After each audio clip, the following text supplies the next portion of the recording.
And folks, we are here for Batavia Muckdogs baseball here on YouTube Live. I know I'm experiencing some technical difficulties as this game just got underway. A slight delay turned into, well, basically right on time. His first pitch was right at 7:11, and starting out this game will be Cam Connolly with a lead-off single for the Dogs. We're going to get right into this one. As always, I'm Griffin Della Penna, bringing you along all tonight's action. I know that my audio is not the best right now up here. I was a little rushed with everything and still awaiting my other equipment, as that first pitch to Blair Frederick will be a ball.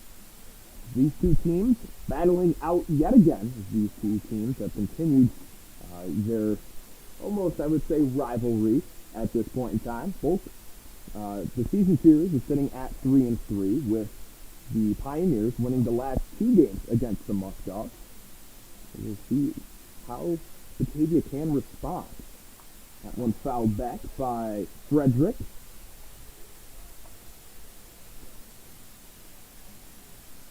And this one originally was going to be a little bit delayed. However, things are back to normal here. And we will be playing ball. Some storms in the area, but we're going to do what we can for the time being.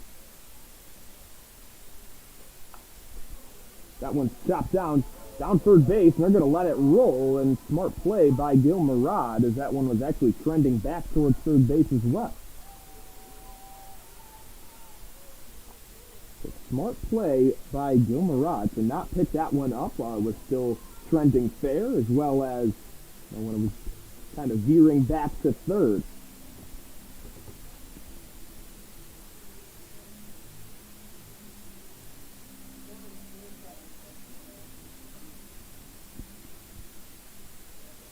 We'll see what Blair can do here. On the 1-2 count, the leadoff man is on base with Cam Connolly. Hobbs with the pitch. That one fouled away yet again, and there is some slight sprinkles coming down here.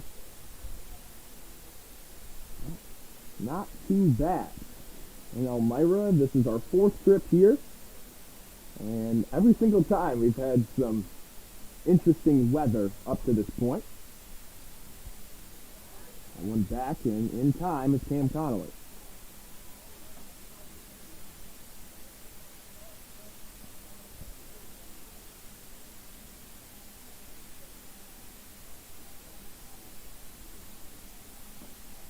That one swung on and foul tipped, and it will be strike three. So Hobbs gets the first man out here in this one. Now stepping in will be Spencer Marcus, hitting .336 coming into this one.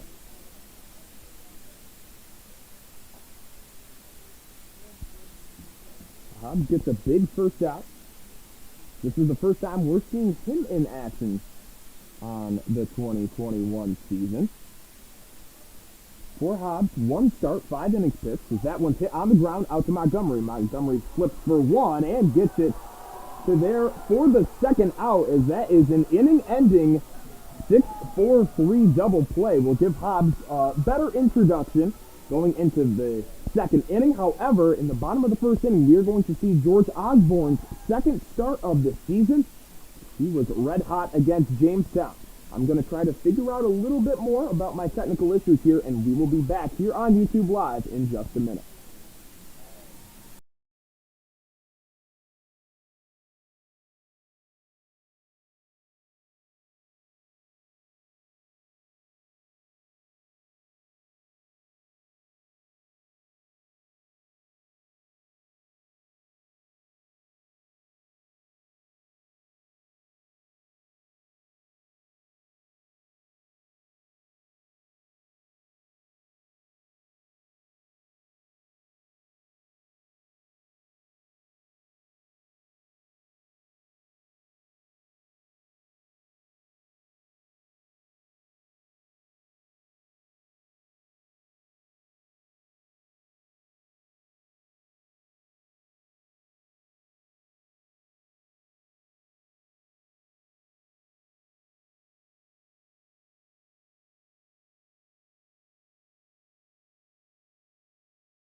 And here in the bottom of the first inning, we will see George Osborne on the mound as he started the year as a reliever from Alcorn State, a redshirt sophomore. However, just had his first start of the year against the Jamestown Tarp Skunks, where he went 6 scoreless innings, allowing just 2 hits. His season stat line so far, 11 2/3 innings pitched, allowing just 5 hits, 13 strikeouts compared to 8 walks, with a 0 ERA. First pitch to the leadoff man here tonight, Jeff Mejia, is in there for strike 1.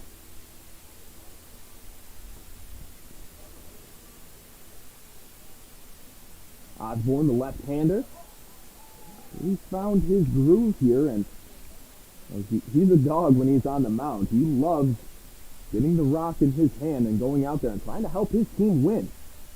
As that pitch just outside.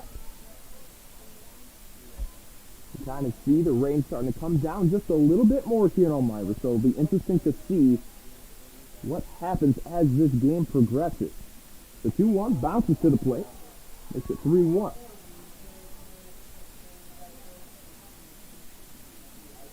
Jeff Mejia playing center field tonight. Has gotten a lot of burn as of late. Outfielder from University of Maine. The 3-1. Ball 4. And leadoff man will get on for the Pios with a free pass. That's something that, Osborne's really worked at throughout this season, is trying to limit the walks. He pitched against Mansfield, as he was like a late addition to this Muckdog team. And in that start, you could just tell wasn't really comfortable yet. And since then, kind of worked on a few things, and he's been grooving. That one will bounce, and pulling back on the fake bunt attempt is Donovan Montgomery, the man who has single-handedly kind of led this Pioneer offense. As he's hitting .369 on the season, kind of takes over Spencer Marcus's spot, right around the 4 to 5 area in the entire PGCBL in batting average. That one just misses inside. So the Siena middle infielder is having a lot of success here with the Pios. Elmira currently sits 13-9 on the year with a 2-game losing streak, losing to 2 surprisingly, inferior teams, I would say, as their loss to the Newark Pilots was with, some of their platoon guys that are not everyday starters, and they lost that one 11-7. That one swung on and hit off to the right side, but foul. So they end up losing that one, and then in their last game, 2 nights ago, a very interesting decision to, again, do kind of a similar thing, and actually lost to the Oneonta Outlaws 9-7, a team that was only their 5th win on the season. That's a great backward slider, and George Osborne with his first strikeout here tonight. 15th strikeout on the season for the Southpaw. And that's great for him to have a little bit more confidence after that leadoff walk to arguably the best hitter in the Pioneer order, getting him to strike out looking. Now we'll see Bobby Marsh, the first baseman, but tonight he is the extra hitter for the Pios from FAU. And if you'd like to see the Muckdogs lineup that's presented by Tompkins Bank of Castile, runner goes in Mejia. Bryce Mortellaro with a great throw, and they will can him out. Bryce Mortellaro, that has to be at least a 5th or 6th runner that he has thrown out on the base pass this season. That's going to be the 2nd out of the inning now, as the Ranger College catcher showing off that plus arm yet again. He got a pretty good jump as well. Nice one-hop throw. The birthday boy, Charlie Saccone, got the tag down. Now there's 2 down here in the bottom of the 1st. But again, if you would like to see the Tompkins Bank of Castile starting lineup, if you'd like to go on Facebook, Twitter, you can find that on there. That's a great back door slot, front door to a lefty, but breaking away out of the strike zone there. There's Osborne with a great slider. 1-2. A guy that really utilizes his off speed. It's the 1-2. That one was topped. A perfect placement yet again. Great command of that pitch, especially with 2 strikes. We'll see who can win this battle. As both for the Muckdogs and the Pios, leadoff man got on, but due to the double play in the top of the frame, and then McHugh getting caught stealing, they were both retired before getting to second base. There's the 1-2, just misses outside yet again.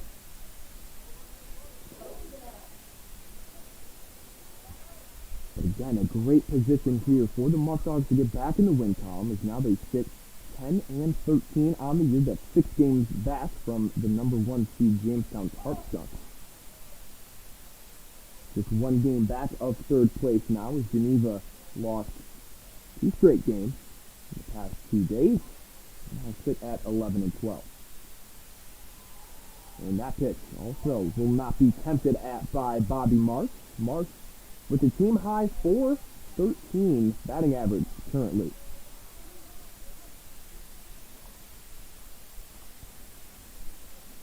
See who can win this battle, as now the count rises to a full count.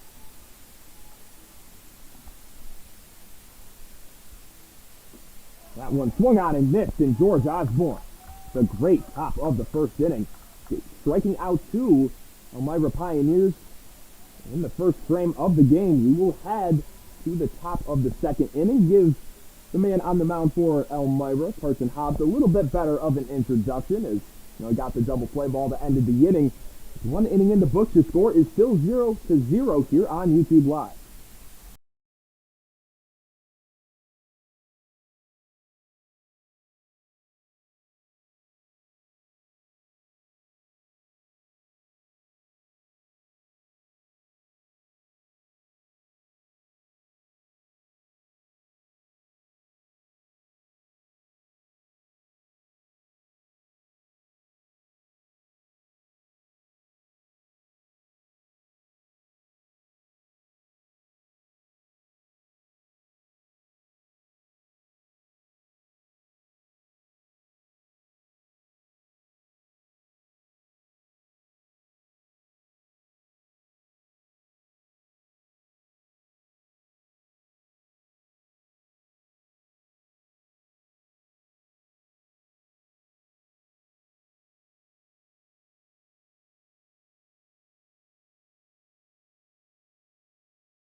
Back here on YouTube Live, talking about the man on the mound. For the Pios is number 10, Carson Hobbs, attends Samford University. And a guy that has only had 1 appearance so far, 5 innings pitched, and did pretty well. That one will nick Big Danny Burway, the cleanup hitter, and again, another leadoff man on base for the Muckdogs. And now it's Abner Benitez's turn. Has that batting average back over 300. Currently sitting at 313.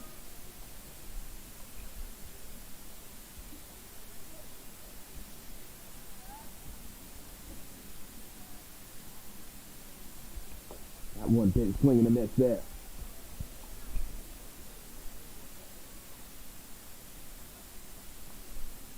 Now with the 0-1. See what Benitez can do. Again, Hobbs, 1 start, 5 innings pitched, 1 hit allowed, 2 runs, 9 strikeouts. With a 1.8 batting average. Makes the count 1-1 now. Again, if you're just joining us, still trying to get my audio figured out in the middle of the innings. I know it's a little bit staticky. That one half swinging attempt there by Benitez. And that will be a strike.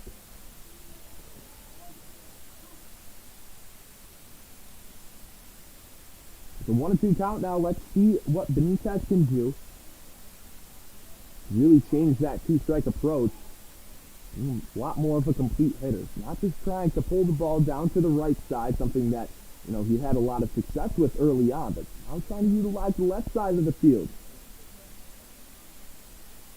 Way takes his lead. The pitch by Hobbs will be outside and nabbed by tonight's catcher, Robbie Barrientos. Barrientos, we've only seen him in action one time this year, another late addition to this Elmira team from Old Dominion. And 2-2 that one. Not sure where that one missed, but if you're Benitez or a Muckdogs fan, you're happy about that.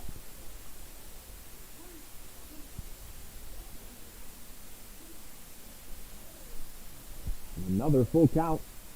Pitch by Hobbs, and that's going to be back-to-back walks now.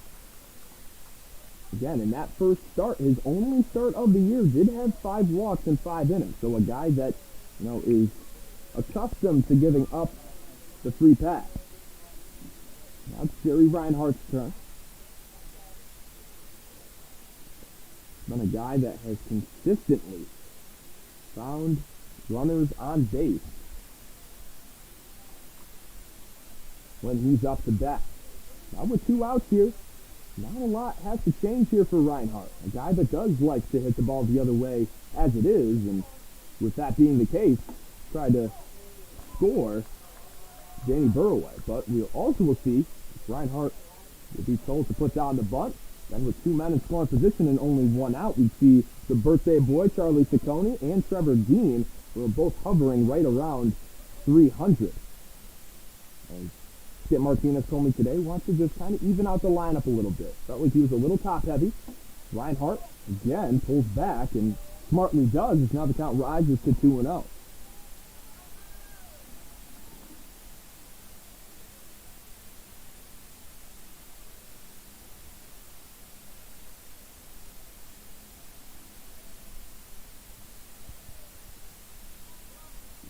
Reinhardt will try again. That one also misses. So that will now be 6 straight balls from Hobbs.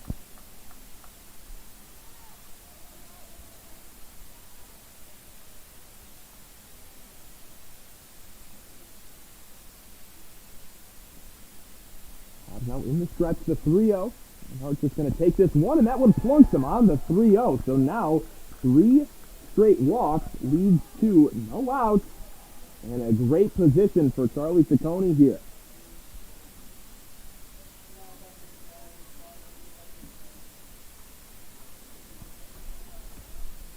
We've seen him also come through a lot this year.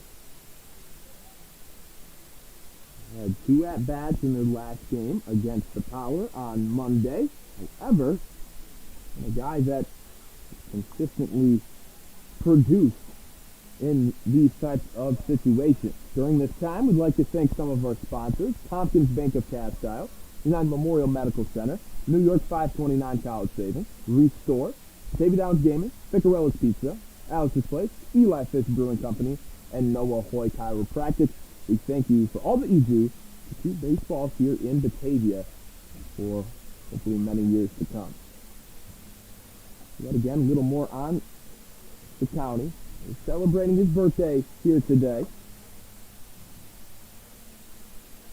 21st birthday for Charlie from University of Wisconsin Scout, Palo Heights, Illinois native.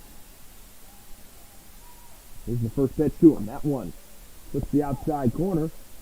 Hobbs gets ahead here, 0-1. Now he's really found his home at shortstop. 79 at-bats, 22 hits.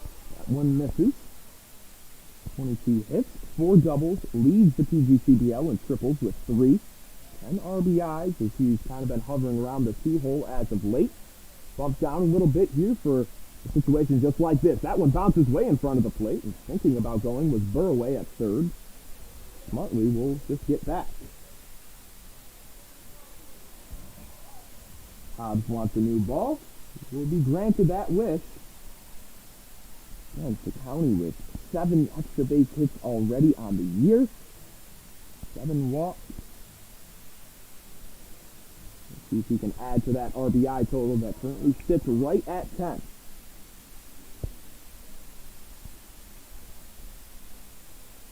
to count. Big swing and a miss there on the curveball. Ends it up at 2-2.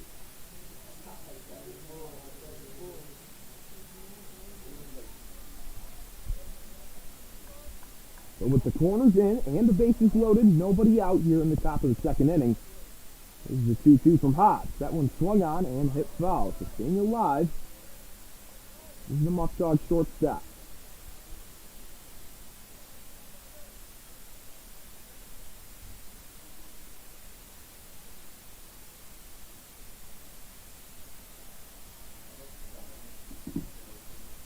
And the 2-2 once more, and that one also misses. Another full count, and that pitch count from Hobbs, a guy that only went 5 innings in his first start, continuing to grow here. Right-hander from Stamford, finding himself in a tough position. He can get out of it. The full count, that one swung on and hit out to left field. That one will easily bring in 1 run in Burraway, and the Muckdogs will be on the board first. Really good approach there by Charlie Ciccone. He will be credited with his 11th RBI on the season.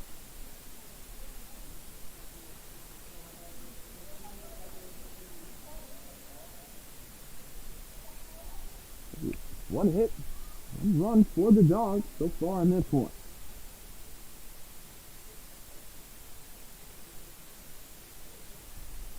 That's Trevor Dean's turn, a guy that kind of found his home in center field as well, hitting .321. Again, a limited sample size, but he continues to produce, play a great center field, and hit the ball in play like that, make it a tough play for Montgomery, and he's going to realize, I'm not going to do anything, and try to sneak up on Abner Benitez there at third base. That's going to be an infield single for Dean, so now that batting average continues to rise for him. There's nothing that Montgomery could do on that play. Was already shifted towards second base. And with that, bases loaded yet again. Now here's Joe Georgia, a guy that again was moved down a little bit in the lineup. Hitting .250 now. I'm not saying that this isn't a great guy to have in this position by any means. That one swung on and missed. 1-1 count here to Joe Georgia, the corner infielder from Washington University at St. Louis. Excuse me. That plays a great first base. 1,000 fielding percentage so far this season. Because that one below too. A great contact hitter. Really just understands the game. Doesn't try to do too much at the plate. Really understands the positions that he's supposed to come through in, and more times than not, that's exactly what he does. Swung on and hit off to the left side over the wall out there for a 2-2 count now. So far on the season, in just 28 at-bats, Georgia 7 hits, a triple, 4 RBIs. The guy that is very valuable towards the back end of the order for that reason right there, working the count.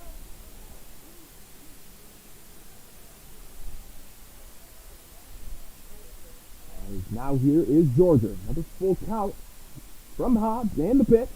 One misses low, so getting his 5th RBI on the season will be Georgia on another free pass. The 4th of the inning already.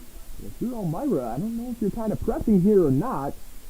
However, it's 2-0 already, and a great opportunity to tack on some more. And now the number 10 man in the Muckdog lineup, Bryce Mortellaro. After a few days off, needed some rest, puts that one into play. Gil Murad will not throw in. That one sailed. That one was way out of the hand of Murad. He didn't even try to go home, and now coming around to score will be Georgia, and that one he will also be safe. A 3-run score on the error made by the Ithaca College, mostly catcher. Didn't even know until today that he also played third base. Now it is 5-0. Right as I said that, all Bryce had to do was put the ball in play. And interesting that he decided not to go home, was just wanted to get the out. Didn't really care what happened there, but now Mortellaro standing at second base at the top of the order, back up here in the top of the second inning. Connolly already does have one of the two Muckdogs hits here. As that legend is old as time. Walks do score, yes they do. Now Connolly, that one misses low.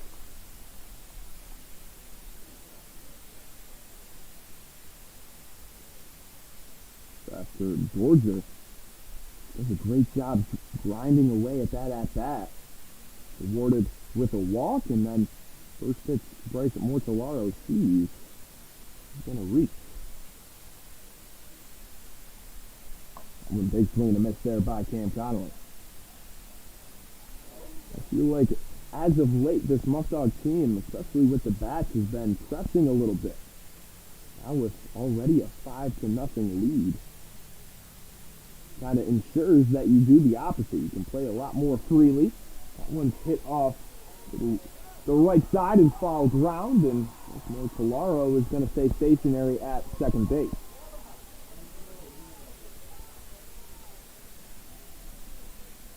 Did his job there, just getting an out in Hobbs, and now it's Blair Frederick's turn. Have to add to this lead. 4 walks. All the guys that were walked have come around to score.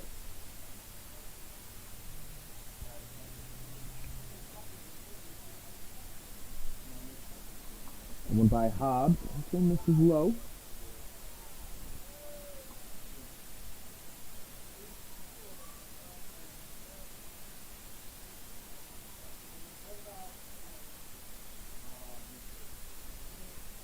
Hobbs in the stretch.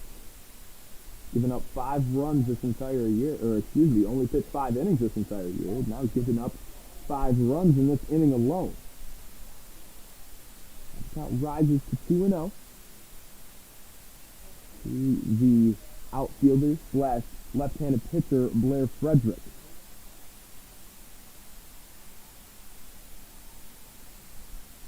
That one misses high as well. So after getting a big out there for Hobbs, that's struggling with finding the strike zone.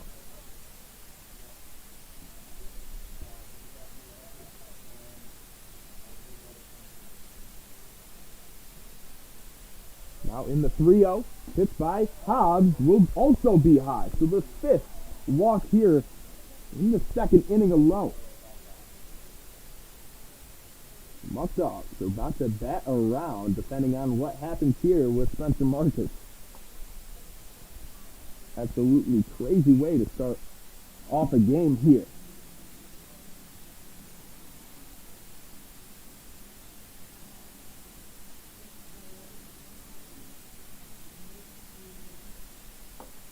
That one nice off-speed pitch to get a strike call. So just very inconsistent so far, the man on the mound for the Pios.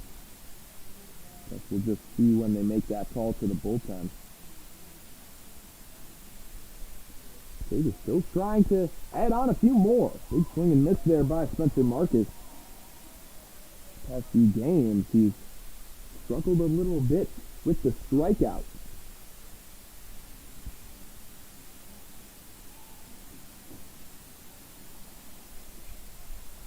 There is a cornerstone in this Muckdog lineup, and he loves these counts right here. 0-2, misses high.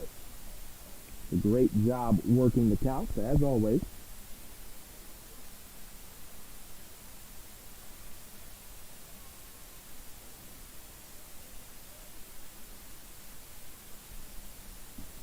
Now Hobbs with the pitch.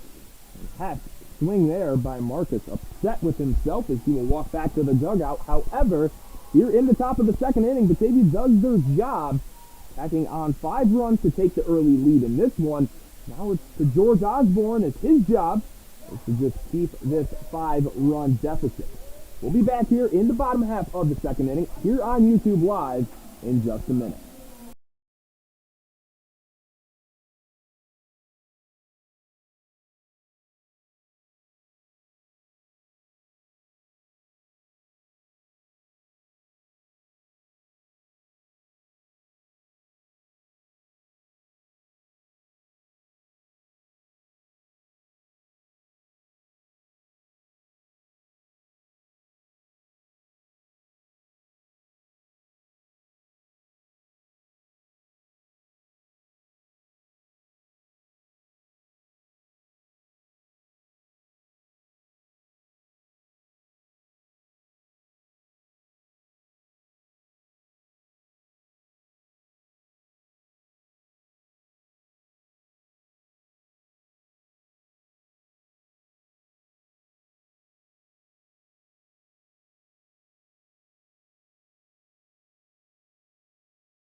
George Osborne, if these guys are back here. We had done field.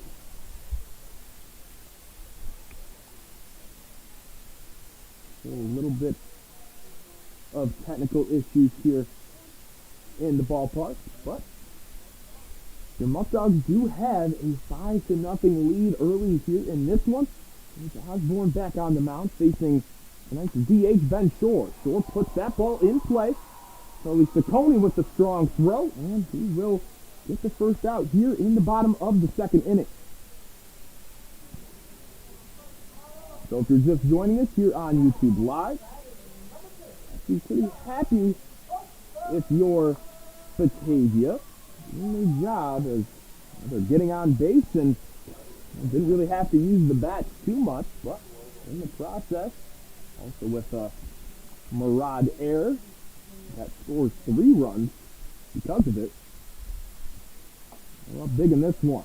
Another lefty on lefty matchup here for Osborne as John Popa steps up, the outfielder from the University of Pittsburgh, hitting .317 on the season. That one just misses for a ball.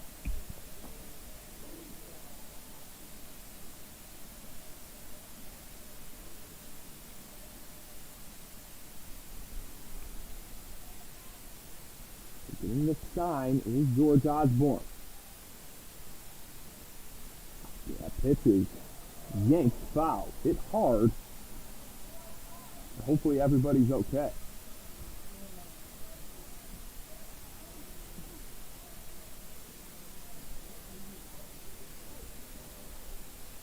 Here is a 1-2.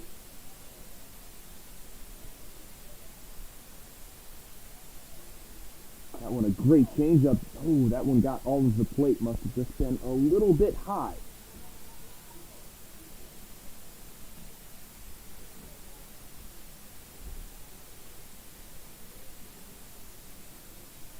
That one also misses as well. So now the count's back to full. Looks like Osborne, after not getting that last one for a strike. Again, just still trying to figure out as to why for the static. We apologize, and again, I hope I'm getting this equipment as soon as possible. So that one's hit on the ground, so it's kind of going to have to make a great throw. He does, but after kind of slipping up there, it's going to be an infield single for Don Popa.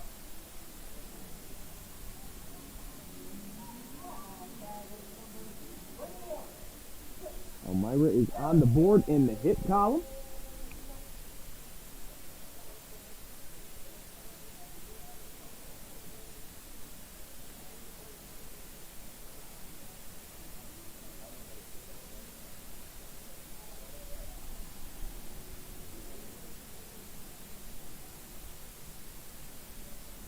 Back on the mound is Osborne. One great pitch on the inside corner for a strike.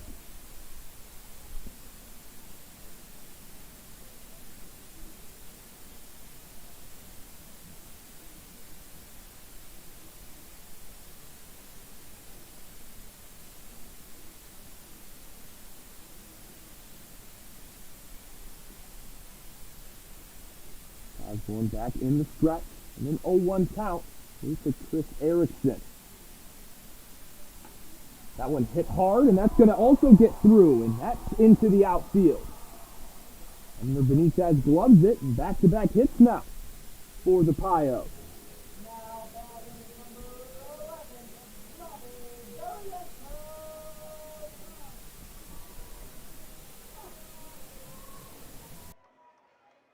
As hopefully now that this is better for you guys, let me know in the chat. Hopefully there's no more static.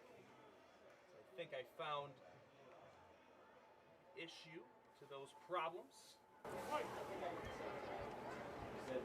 Hopefully this is better now. Just let me know if anything needs to be changed.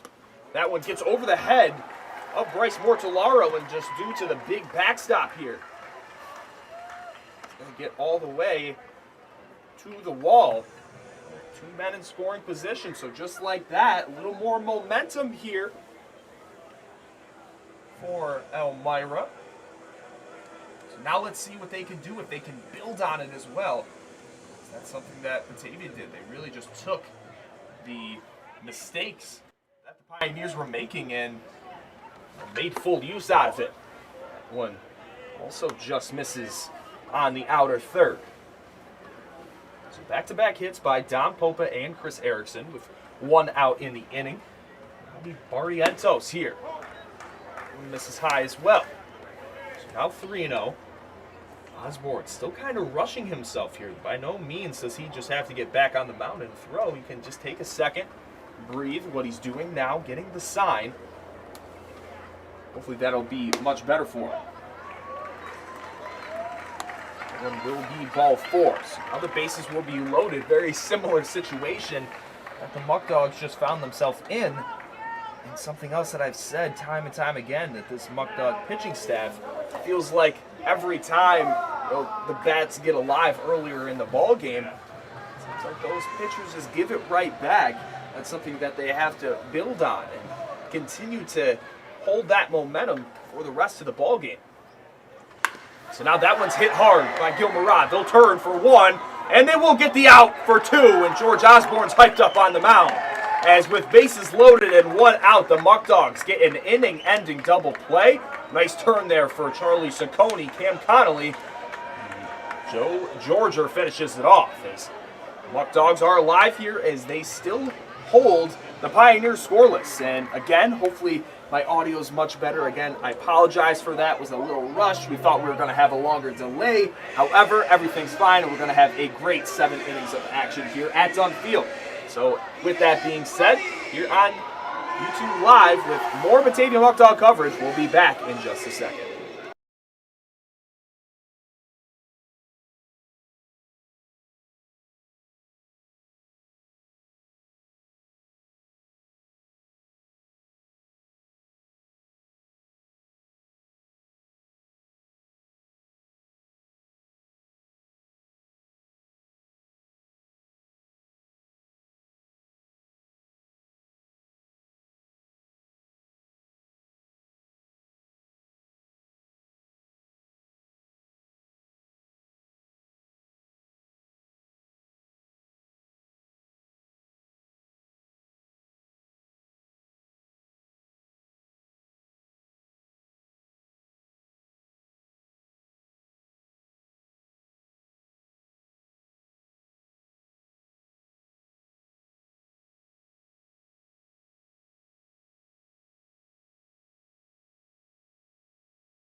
Now here in the top of the 3rd inning, Daniel Burway will step into the dish. Elvin Community College first baseman, or I shouldn't say playing, in the DH spot tonight. Led off last inning, was the first run here in this ball game. Big hack there against Carson Hobbs, who did allow 5 runs last inning. Not all of them were earned due to the dribbler hit by Bryce Mortellaro, and Rod just airmailed the throw to first base. Now it's a 1-1 count here to start things off here in the top of the 3rd. Again, all of you joining us. I know I fixed the audio. I'm glad that I could get that all figured out for you guys. 2-1. Burway reached on a hit by pitch last time, and close to having the same outcome there as that one runs way inside. Burway on the season hitting .235, but that batting average really doesn't reflect how well he's been hitting the baseball as of late. Swing and miss there, actually foul tip rather, makes it full.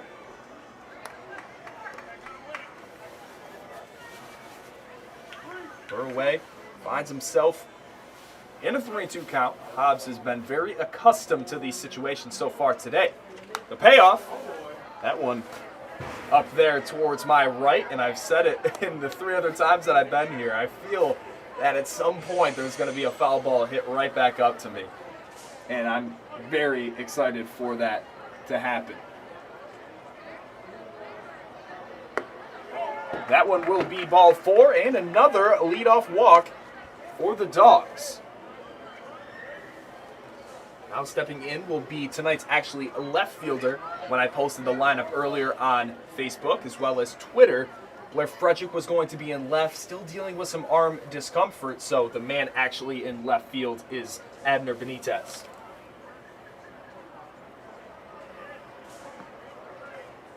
Again, you can also follow all the live stats here in this game on PointStreak.com. Here's the first pitch to Benitez. That misses. So if you go on PointStreak.com, get those live in-game updates.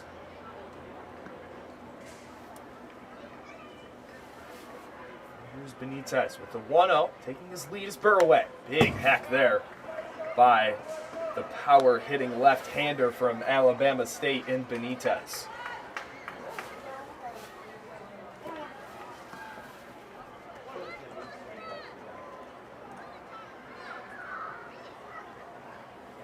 Hobbs gets set yet again. Here's the pitch. Right down the middle. Nice off-speed pitch there for strike 2.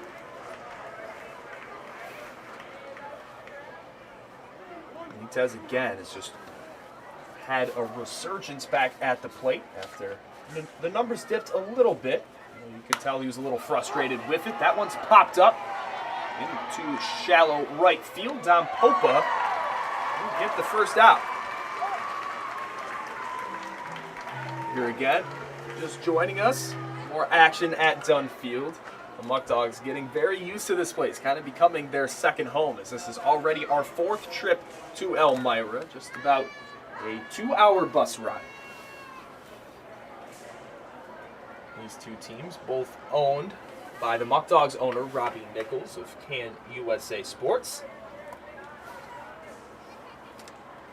Just enjoying this first year, having both of these teams. That one way over the head of the catcher Barrientos, and advancing 90 feet will be Burway. And again, just having, and I'll just pan this for you real quick, having such a deep backstop that goes way back there, and I don't want to have the camera go any farther so I don't fall 5 stories. Try to set it back to where it was, but it does come into play. So that one also runs inside to Reinhardt. He was in a 3-0 count and was plunked with the fastball on the elbow. Obviously not intentional, but still just shows that Hobbs really hasn't had that type of control here today. Let's a quick look at Burway, the 2-0. Also misses, so Reinhardt finds himself in back-to-back 3-0 counts here today. Muckdogs and Pioneer Season Series currently sitting at 3-3. The team wins here today, take the outright lead. The 3-0 to Reinhardt. That went in there for a strike. If you want to be technical, Batavia technically is ahead in this one 4-3 after a exhibition friendly game a few Mondays ago on the 14th of June. Muckdogs came back in that one and had a walk-off win. And that one's 6-5. That one's a foul tip. And caught by Barrientos. Regardless, still strike 2. And yet another full count here for Hobbs. No action in either bullpen. Still very early in this one, but just due to the fact of Hobbs getting deep into these counts and a long last inning. Interesting to see what they will do with him, as there is yet another walk for Hobbs here today. cruised in the first inning, led up a leadoff single to Connolly, but then got a double play to end the inning after Frederick struck out. And in the second, the wheels started to just fall off, having two hit by batsmen, I should say, and then allowing 3 more walks as well, and already 2 more in this inning alone. So a total of 7 walks and 2 1/3. It's not really what you want if you're intern manager Andrew Drum. Big swing and miss there by Charlie Ciccone. Again, celebrating his 21st birthday, and I don't think that there's a better way to celebrate that other than some extracurricular things than to come out here and get a W. Pitch by Hobbs, that one swung on, and a tailor-made double play yet again. Petre for 1, and Donovan Montgomery with a wild throw, and that one's actually going to be timed. The run will score, as that one was another arid throw by a Pioneer infielder. And it might have been, Ciccone might have beaten that out regardless. As Burraway will score, making the game now 6-0 after an error by Donovan Montgomery.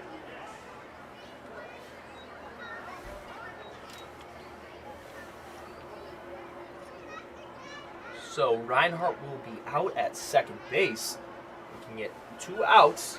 Still, a man again in scoring position for Trevor Dean, who did have an infield single.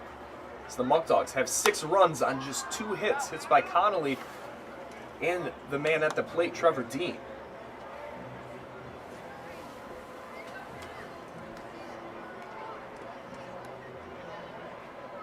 We've seen Montgomery make some unbelievable plays in the field, but we've also seen him do things like that. He's just kind of rushing throws, and again, he's still a very young player. The count is 0-2. My apologies for that, but see what Trevor Dean can do here with 2 outs and an 0-2 count. You're in Elmira with Batavia, already up big against the rival. Here's the pitch. A great slider there to end the inning for Hobbs. As Batavia does add 1 more to their already pretty established lead. See George Osborne back on the mound as he just slaps his glove, and he's going to stroll out here bottom of the 3rd inning against the Pios. Bottom half of the order, facing Aaron Thomas, Emilian Petre, and Jeff Mejia. 9, 10, and 1 in the Pios order here in just a minute on YouTube Live.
Back here on YouTube Live, Aaron Thomas, the first baseman for the Pios tonight, will step in.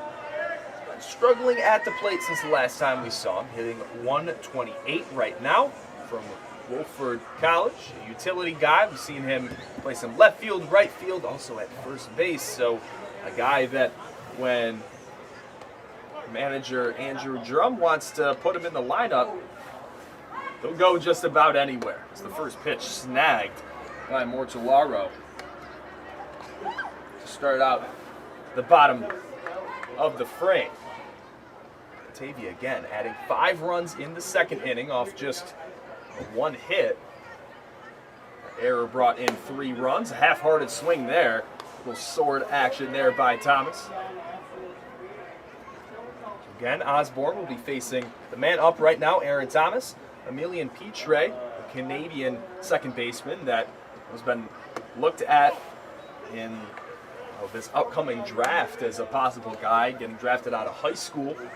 But if he does not get drafted, he will be attending the University of Kentucky, as well as Jeff Mejia from the University of Maine. Is the number 3 guy due up. That one makes it a 2-2 count after the foul ball. Again, very big for George Osborne here to just try to get ahead here with the bottom of the order. Get a big first out here.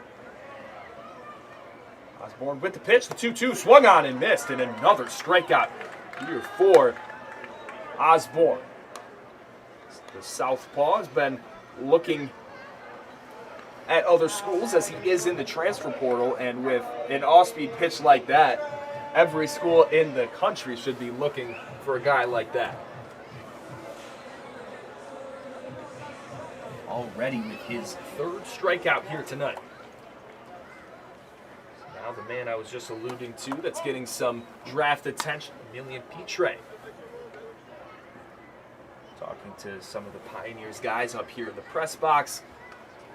Being looked at by a bunch of teams keeping tabs on the Canadian middle infielder.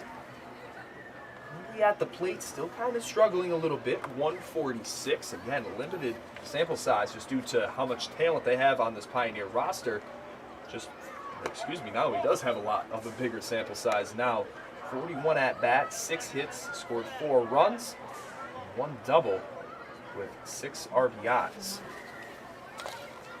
The Muckdogs were in town here at Dunfield for his first actions. That's going to be a 4-pitch walk to the University of Kentucky Wildcat commit.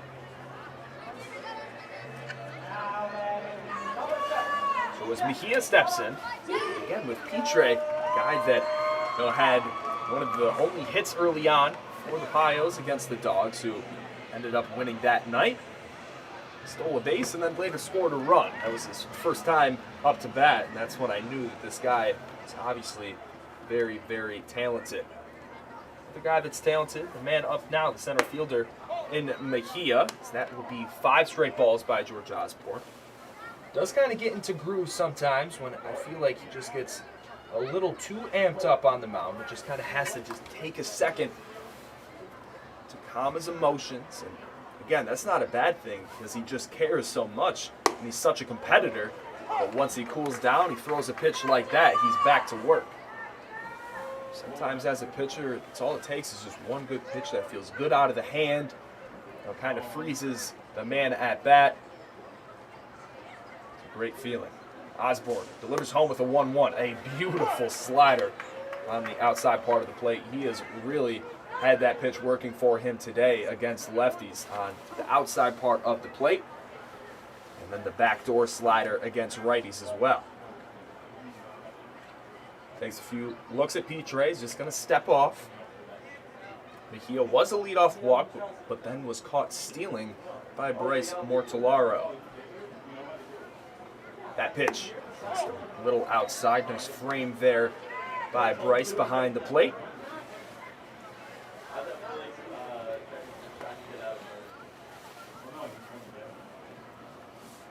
Here at Dunfield, let's see what Osborne can do. As that is another great pitch that's fouled way over the Muckdogs clubhouse.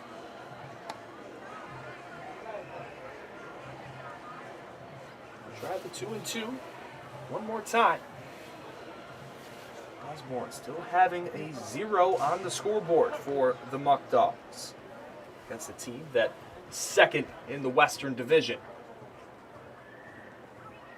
Again, a little more about how good the Muckdogs have been here at Dunfield. The Pioneers are 9-3 at home, but 2 of those 3 losses come at the hands of the Muckdogs. As that one will be strike 3. First base was occupied, so regardless if that ball was swung on and missed into dirt, not gloved by Mortellaro, doesn't matter. It's an out regardless. So another strikeout for Osborne. That brings his total to 4 on the day. Now Donovan Montgomery, a guy that struck out looking in his first trip. Let's see what he can do.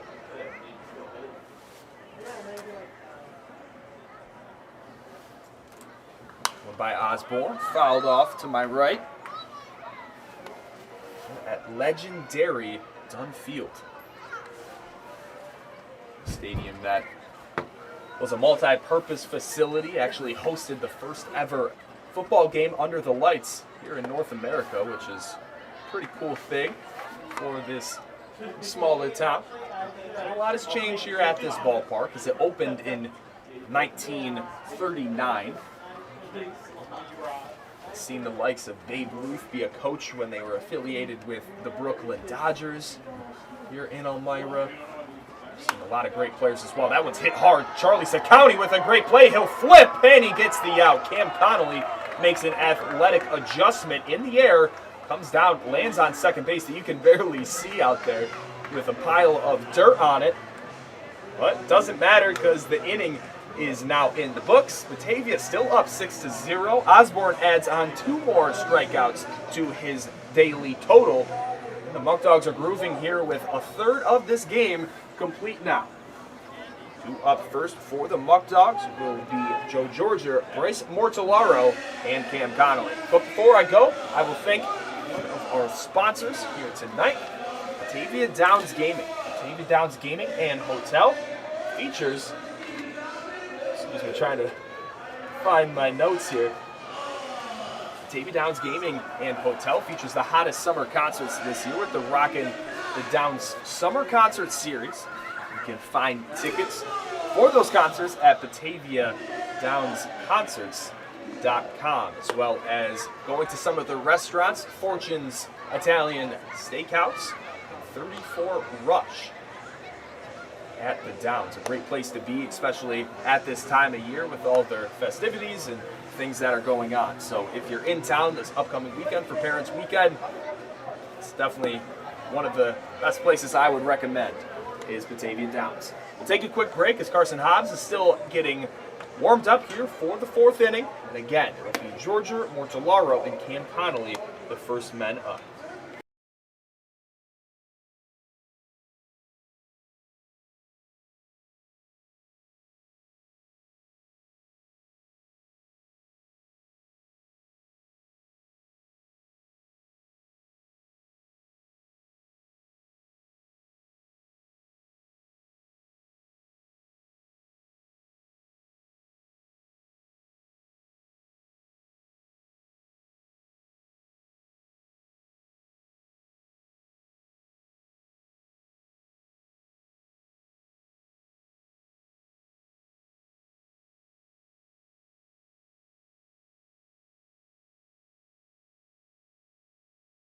As Joe Georgia steps up to the plate, is a guy that did receive an RBIs. He had the bases loaded, but was walked in against Hobbs.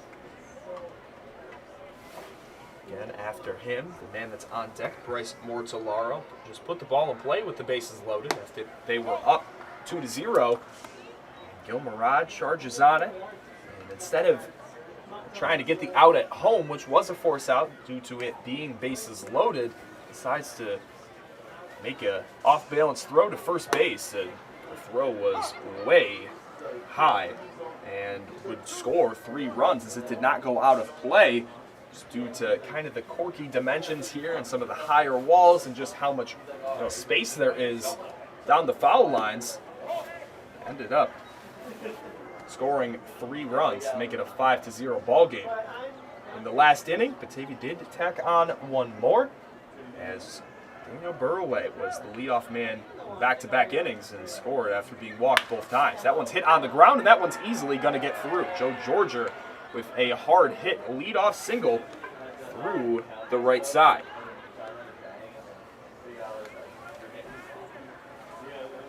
Mortellaro due up again here.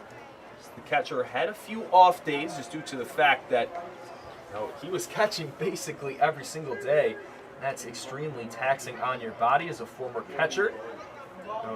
You appreciate those off days as much as you want to be on the field. Sometimes your body is just so banged up. These 9-inning games, day after day, can kind of catch up to you. And also needed some rest, as he does put a lot of emphasis on his performance at the plate. And doing things like that, a nice bunt down the third baseline, he's just going to hold it, as might have had some thoughts of his last throw with Mortellaro on the base pass, and I don't even think that right there was called by the coaches. I just think he realized how deep Murad was, as Bryce is not really known for his speed. However, when you put a nice bunt down like that, regardless, making Murad field it, it's his ball game at that point if he wants to tempt himself with another throw and potentially having it off the mark yet again. So now here's Hobbs with 2 men on. He's going to try to bunt on, and that one hits him. So they're saying that he's still in the box.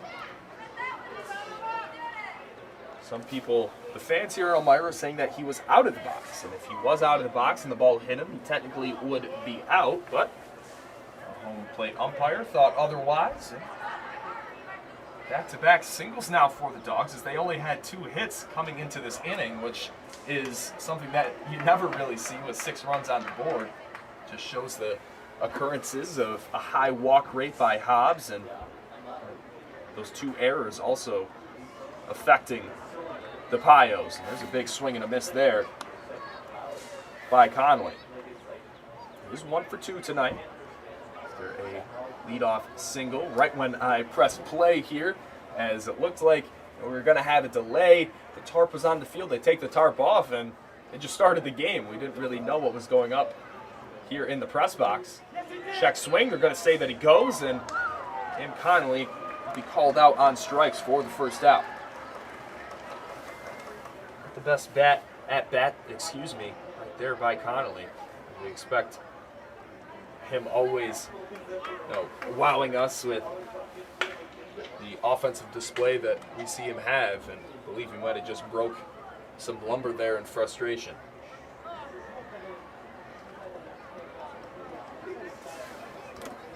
So now it's Blair Frederick's turn, hitting .250 coming into this one. Was walked on 4 pitches and has also struck out. Will miss way outside. It's just the consistency from Hobbs here to start off batters has been all over the place, as well as when he's up in counts. Just seems to continue to let it slip out of his fingers and have these guys get into manageable counts, or with pitches like that, it's making it very easy for these Muckdog bats, as they can just sit there, watch 4 pitches, and take their base. And at second is Joe Georgia. And at first is Bryce Mortellaro. Here's the 2-0. That one misses. That one is going to get off to the left side. Barrientos is going to have to make his way over. You can't even see him. That's how deep it is here at Dunn Field behind home plate.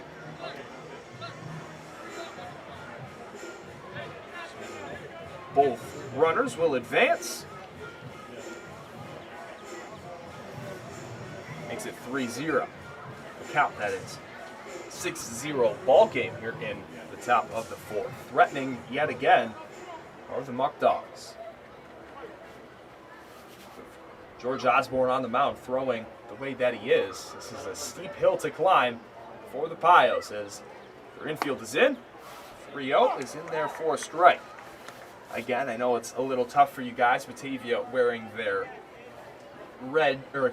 their black jerseys, due to the fact that they are going to wear their road red uniforms at home tomorrow for Canada Day.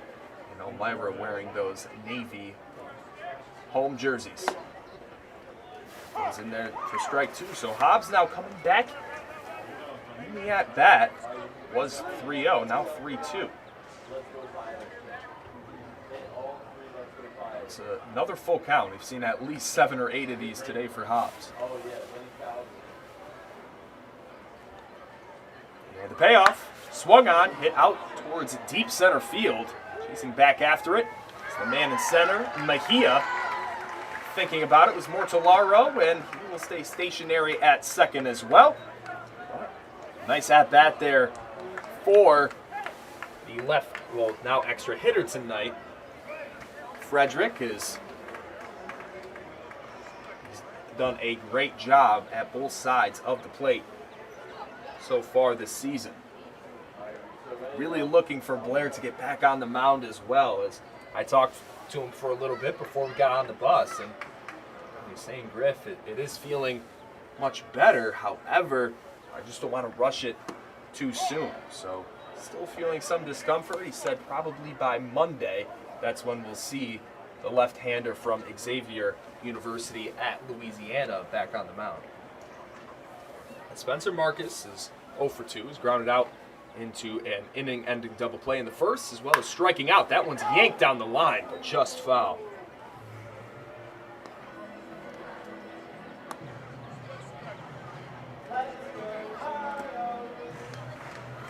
Blair Frederick did get the RBI on that sacrifice out to center field.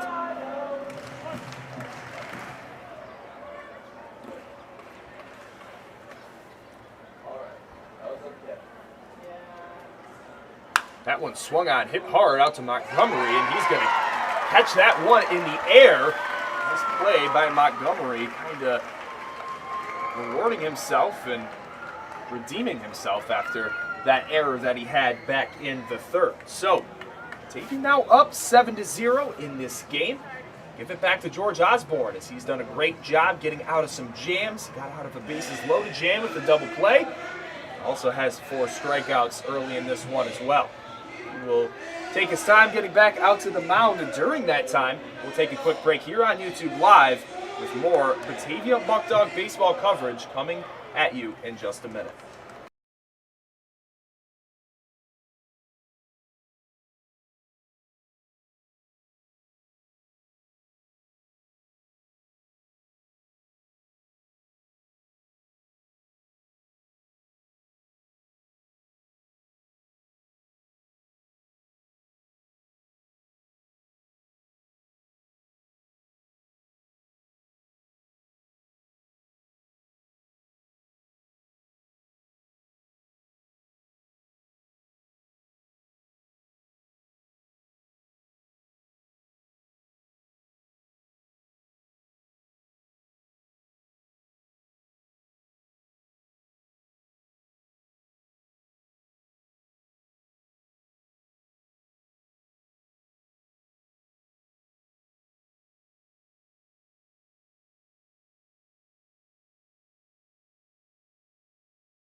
And we are back here on YouTube Live, as after that big second inning with 5 runs crossing the plate for the Muckdogs, tallying 2 more in the past 2 frames.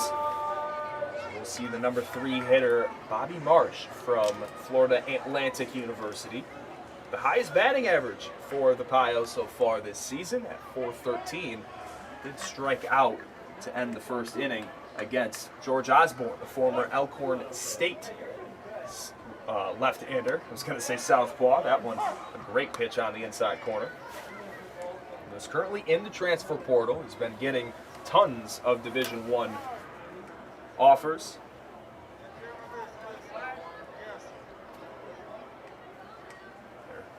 Chris Mortellaro and our home plate umpire just making a gesture out towards the Elmira dugout. Not too sure if there was something out in fair ground. Another great pitch.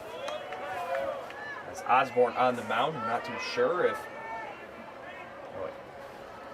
intern head coach Aaron Drum really knew about that, if he saw him warming up, because there are a lot of left-handed hitters in this lineup. They have not done too well against Osborne so far. The 0-2 is outside.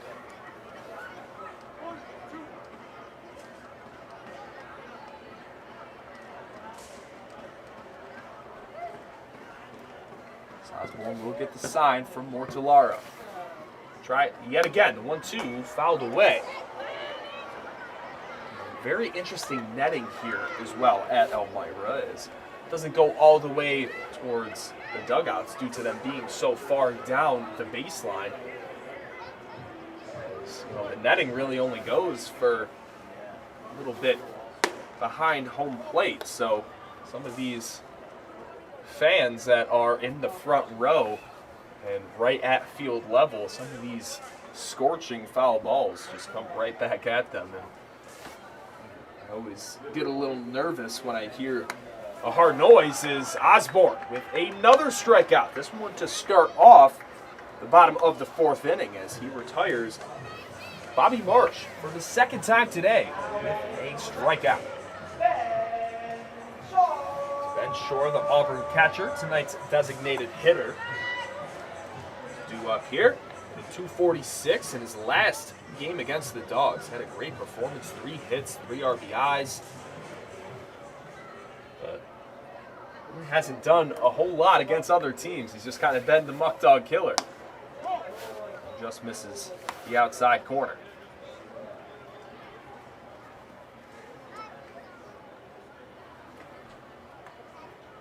One settles in.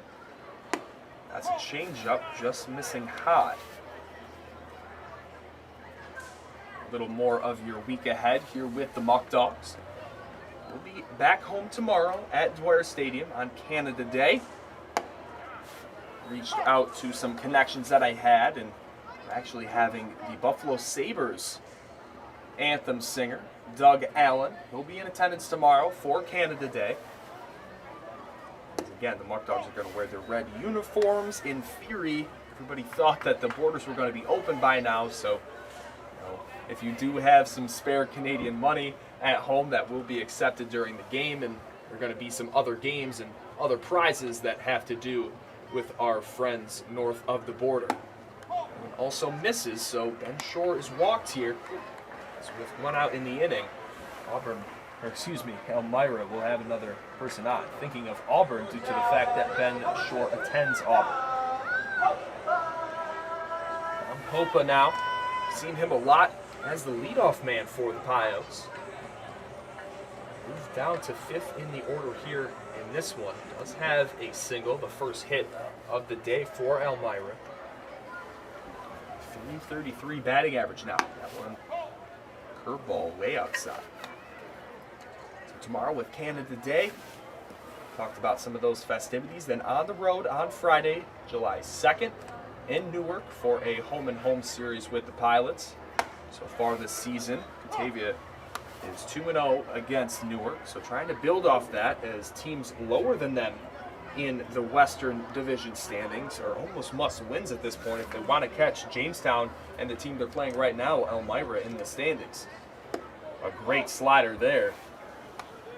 Miss outside. And Saturday, which will be fireworks night, as things just didn't really work out with 4th of July being the firework night. Niagara Power will be in town yet again. So that's going to be a great day at Dwyer Stadium. And then Sunday in another NYCBL crossover game with the Mansfield Destroyers. That game will also start at 7:30 this weekend. Heading into another Monday game at home against the Syracuse Saltcats, another team that is a part of the NYCBL, hosting the Geneva Red Wings on Tuesday. So 4 straight days at home for the Dogs. That's going to be very, very nice, and we're very thankful for that. There's another full count pitch to Don Popa, and he will reach base. Ben Shore is the lead runner at second base. Popa is at first base after back-to-back walks for George Osborne, excuse me. It's now Joe Georger. First baseman's going out there to talk to him. Basically the rest of the infield is Tony Brewington. Will also make his way out there for the mound visit. During this time, we'd like to thank one of our new sponsors, Restore. Restore provides crisis intervention and support services to survivors of sexual assault and to their loved ones. Trained advocates are available 24/7, helping you make informed decisions concerning medical, legal, and counseling needs while offering advocacy and information about your rights. Visit RestoreSAS.org for more information. You can reach Restore 24/7 at their confidential hotline at 585-527-1757. Restore means trust, Restore means empowerment, Restore means healing. Restore is here no matter what. We really do thank Restore for all the positive things that they want to do in the community, and we support them every step of the way. So now, the left fielder tonight, we've seen him play a lot of center field, Chris Erickson, who in their last meeting at Dwyer Stadium actually hit an opposite field home run. So for a guy hitting .258, had the second home run of the season for the Pios. A nice backward slider there. He gets ahead 0-1. He loves that backdoor slider against righties. Great command of his off-speed pitches is Osborne. See him come back in the at-bat. There's a big swing and miss to make it 0-2. Getting the leadoff man, Bobby Marsh, to strike out. Back-to-back walks to short and Popa. Let's see if he can retire Erickson right here. He gets set. The 0-2. Trying to get a waste pitch there, maybe a swing and miss, or quick little rollover for a double play attempt. And not tempted by it is Erickson, teammate of Donovan Montgomery at Siena College. Both just finished up their freshman year. It's the 1-2. Swung on, and that one hits off his front foot. So he'll get back in the box. His new life for Chris Erickson.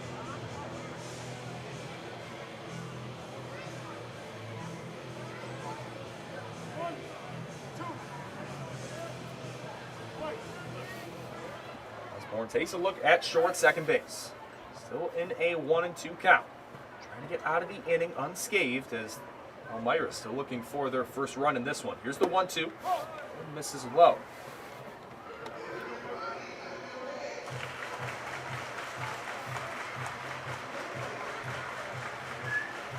The fans here in Elmira getting into this one now.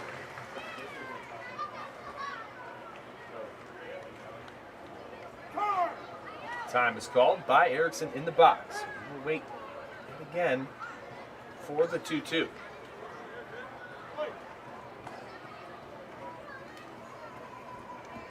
Osborne settles in. Another pitch to Erickson, and again another foul ball. It is Dollar Dog Night here at Dunn Field, so a lot of fans coming out for that festivity. Is talking to owner Robbie Nichols. He said one of the differences between running these two teams, especially in the concession stand, is the fans in Elmira like the food a lot more, and the fans in Batavia love the booze and go through a lot of alcohol in Batavia. So for those of you that have never been to Batavia, that's a snapshot. They like to have fun.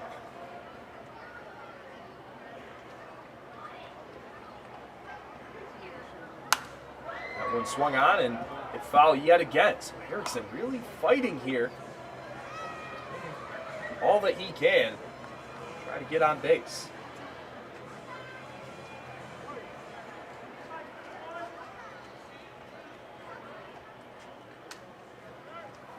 That one swung on and that one's hit out towards right field. Chasing after it is Spencer Marcus, and that one will be down foul ground.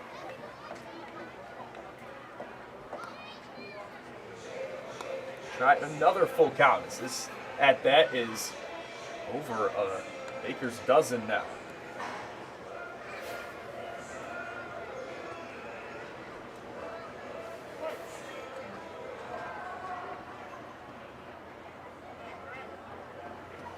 That one inside, and that's going to be 3 straight walks. So Erickson battles back in the AB.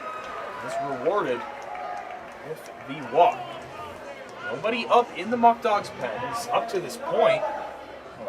Osborne has been extremely effective. Did find himself in this exact same situation back in the second inning with bases loaded and just one out. Got that inning-ending double play. That was against Elmira, but now it's the man that's in front of him in the lineup, Robbie Barrientos, that reached 4 pitches with a walk. 3 walks in a row. Gets the leadoff strike there after a big swing and miss by the Old Dominion catcher slash third baseman, as we saw him his first action as a third baseman. That one swung on and hit foul, so nice spot here for George Osborne to get yet another out. Again, he doesn't have to just do it himself. He can utilize the men behind him in the field. Osborne with the 0-2. That's a great pitch, and not sure where that one missed. You can tell the look on Osborne's face. He wasn't very happy with the call either. A great backdoor slider there, and definitely looked like it caught some of the plate. Osborne trying yet again. The 1-2, half-hearted swing. That's going to be a strike 3 call, and Bryce Mortellaro trying to make sure Erickson's close at first base. It didn't really look like him and Joe Georgia were on the same page there, but yet another strikeout. 6 on the game for Osborne.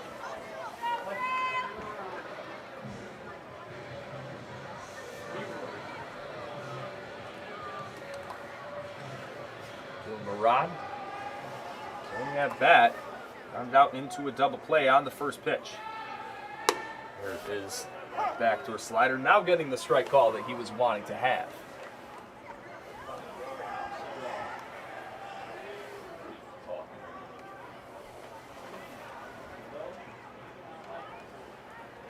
That one also misses. Again, I actually just realized that the outs are not showing up there, so actually part of the green screen, so I'm going to change that for you in the half inning. So remember, there are 2 outs and 2-1 count now to the number 8 hitter in the Pios lineup.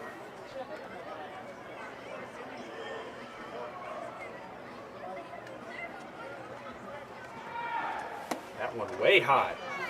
3-1, jeopardizing walking home the first run. He's led up all day now is Osborne.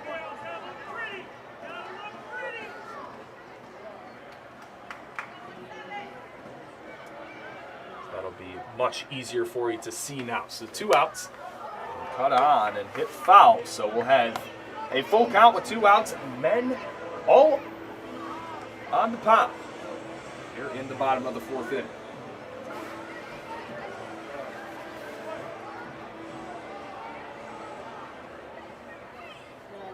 Osborne gets set. Here's the full count pitch, swung on and missed.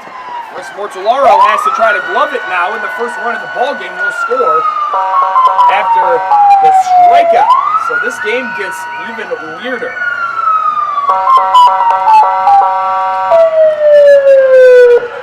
As the horn here in Elmira sounds with the first run of the ballgame, and hopefully we don't have to hear that too many more times here tonight. Reaching after the strikeout is Murad. Didn't look like Mortellaro was ready for that pitch there. Been crossed up a little bit. Now Aaron Thomas, a man that also has struck out here today. First pitch to him will be ball 1.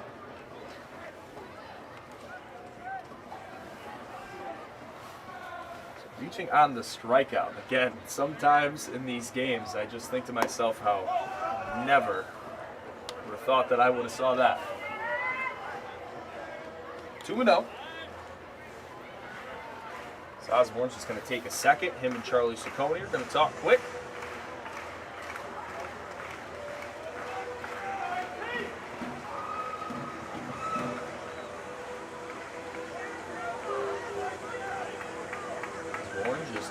Taking a second. Jerry Reinhardt also giving him a little bit of support as well.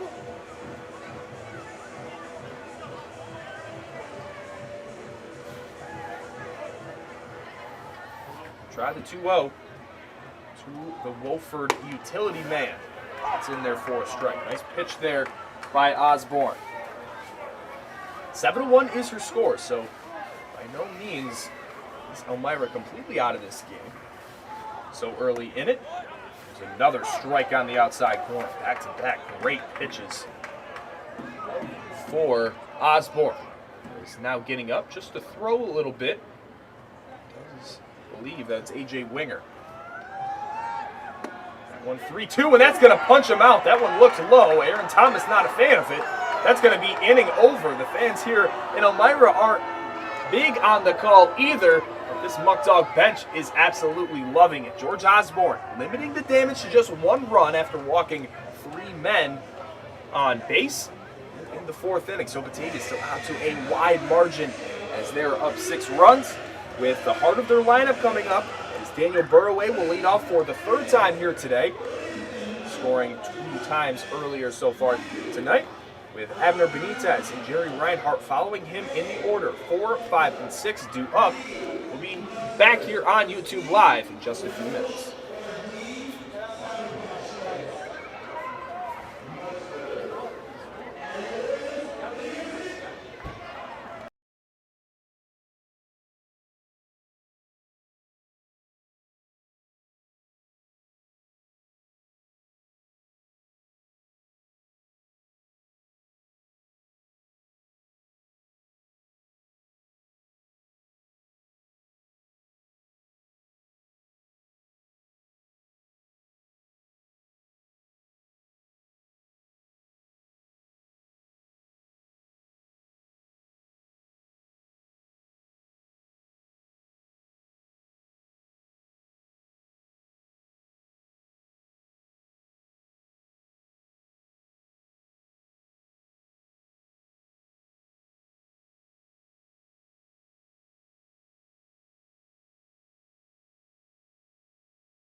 We are back here on YouTube Live as there will be a new pitcher for the Pios here in the 5th inning. As Carson Hobbs' day is done. A whole lot of pitches in just 4 innings of work, allowing 4 hits, 7 runs, and 3 of them earned with 4 strikeouts. First pitch by the new man, the right-hander, Tom Cattaneo. We've seen a lot of Cattaneo so far this year. Been one of the more reliable guys in that Elmira bullpen. The season, 5 appearances, 9 innings pitched, 8 runs, only 4 of them earned, 6 strikeouts compared to just 1 walk for a 4 ERA. He's facing Daniel Burroway. That one looped into center field, and Petrie kind of gave up on that one. However, Burroway's solid night continues as he gets his first hit, but he has reached base safely 3 times. Now, it's Benitez's turn to try to build off of that now.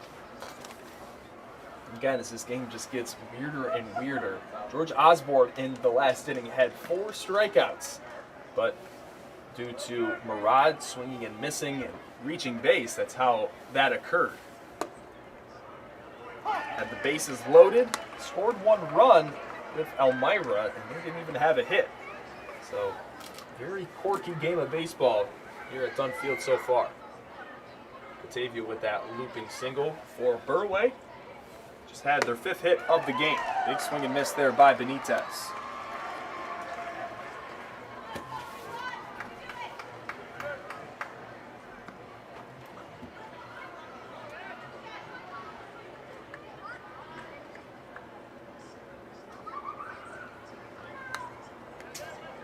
that one fought by Benitez, and was just trying to count all the walks hit by batsmen that Hobbs had. And his day ended with 7 walks.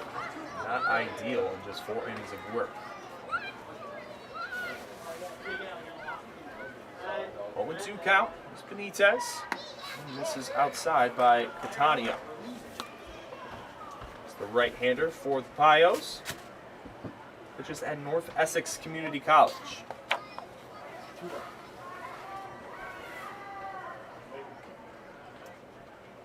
Now with a 1-2. Benitez hits that one on the screws. Pitre with a nice catch, and they will try to get the double play, and they do. Pitre just takes a foot back on that one, catches it on a perfect hop, flips it over for Montgomery in a clean turn. So we'll be 2 down now in the inning after Burway's lead-off single. It's just so frustrating if you're Benitez because you hit that one extremely hard, and instead of reaching first base with a nice single through the infield, he now has 2 men out.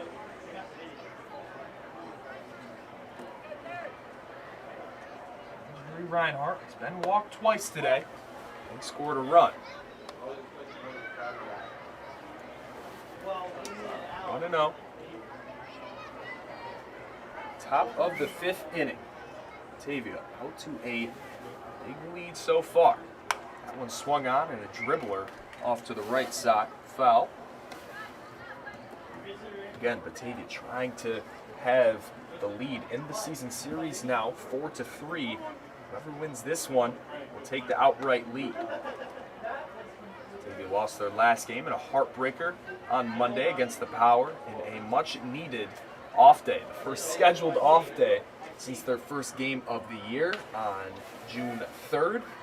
There were 2 rainouts in that time period, but a scheduled off day is not just great for the body, but also for the mind to come back, feel a lot more refreshed and ready to go. Obviously, with the scoreboard, you can tell that right now. Elmira coming into this one with a 2-game losing streak, so they're trying to halt that as they're slipping games back, and that one smoked out to first base, and Aaron Thomas gloves it. So after the leadoff single, Tom Catania gets a double play ball, and he gets out of the inning quickly. Thank one of our other sponsors, Ficarella's Pizza. Ficarella's of Batavia is where you can get your fix to satisfy your cravings for piping hot pizza, sumptuous subs, and mouth-watering wings. Every Friday, enjoy Ficarella's fabulous fish fry. Don't forget the fixed plate, fat wraps, and all your favorite pasta dishes. And they have blueberry and raspberry barbecue sauce that tastes great on wings. So when you have that craving for delicious food, get your fix at Ficarella's Pizza on Liberty Street in Batavia. George Osborne making his way back to the mound as he will now be facing the last man in the Pioneer order, Emilian Pitre, with Jeff Mejia and Donovan Montgomery flipping towards the top of the order. So 10-1-2 due up next for George Osborne.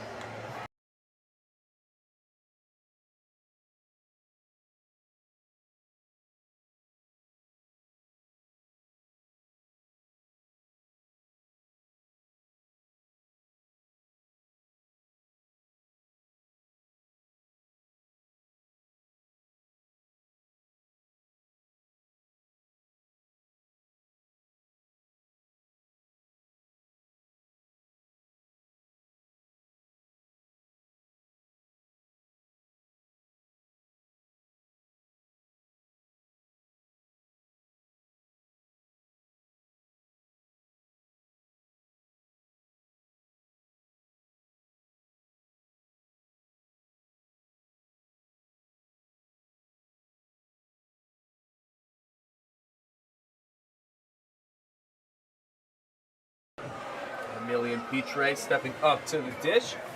He's also looking for his first hit here today. Was walked in his first at-bat. He had extra bases on his mind with a swing like that. Again, expecting a little bit more at the plate from Pitre as the MLB draft is mostly last week, but pushed back due to COVID in just a few weeks. I believe it's the second week of July. Interesting to see if Petre's name is called or anybody else that we've seen so far in PGCBL action. Whole lot of room for Jerry Reinhardt. He's on his horse and he tries to make the play. So is Charlie Saccone. They just ran a long way to try to hawk that one down. 2 count now to the Canadian.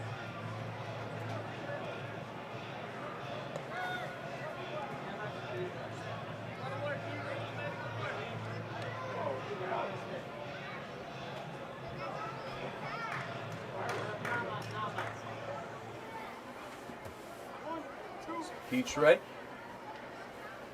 A 1-2 count. Everybody is back situated. AJ Winger warming up for the Dogs.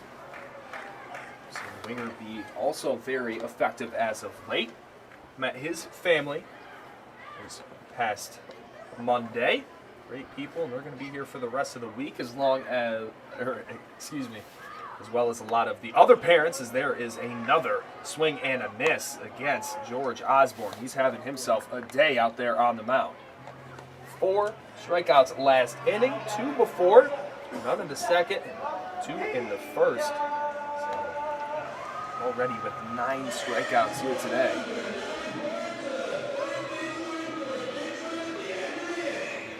Kin Dog, the in-game host at Dwyer Stadium, is also here tonight as well. So some of our other Muckdog staff here as well, which is always great to see. Flip it back up to the top of the order, Jeff Mejia, left-handed hitter. Center fielder. That's a ball there. He's dealing with some knee problems about a week ago, and kind of overcame that. Playing a lot of center field for the Pios. This is the 2-0. Must have been a little high. Caught the plate. Pretty consistent zone, though, I would say, from our home plate umpire tonight. Had him a lot as of late. He's done a great job. 3-0. That's a strike. Late strike call to Mejia. Into this game hitting .310. It's 0 for 1. Has been walked. He's 1 of the 9 strikeouts for Osborne so far. That one hit over, and Jerry Reinhardt tries to make a diving play. He can't get there in time, and that's going to be extra bases for Mejia. Benitez struggles to get a handle on it. And a diving attempt by Reinhardt is called fair, just out of his outstretched glove. And Jerry's pointing to the line and saying it's on the left side of the line. He's very upset with that, but it's going to be a double in the 3rd hit for the Pios here tonight.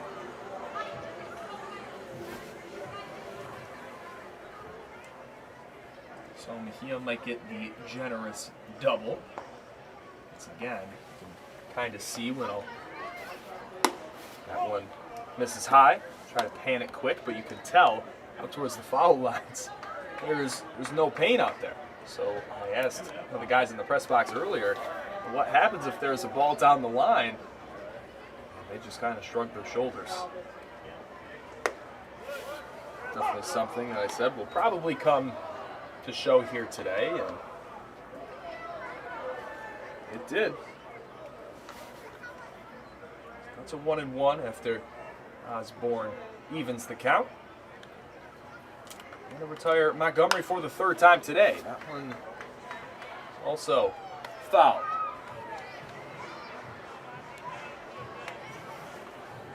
2 count to the best hitter in this Pioneer lineup. Seemed to make a few good plays today, but also did have an error to put a run on the scoreboard for Batavia. That one bounces to the plate. Nice block there by Mortellaro. Let that one hit him square in the chest and kept it right in front.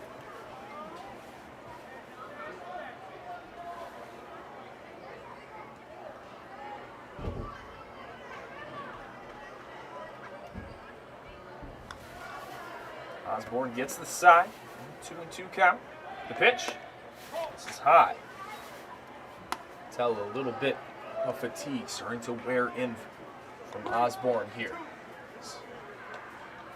Continue to see down the left field line, AJ Winger get warm.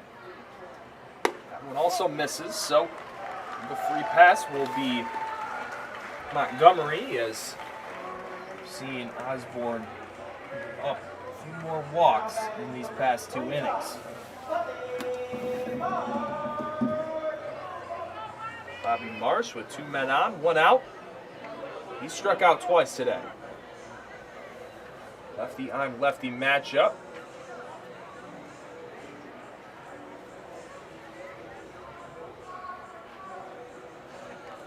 He'll dig in as we're on the season for March. 46 at-bats, 19 hits, 5 doubles, 10 RBIs, 5 walks. 1-0 count.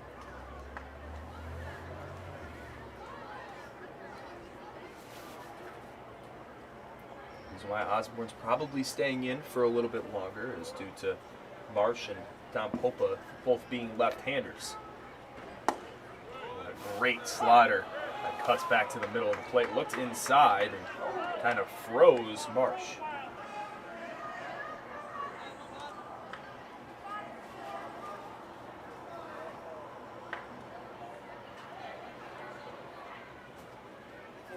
Trying to get ahead in the count is Osborne. 1-1, fouled away. 1-2 count now. Big out here.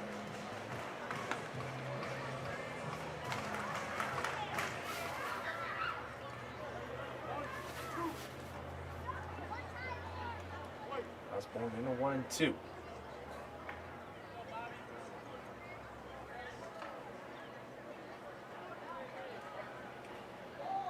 The pitch, outside corner, no love from our home plate umpire.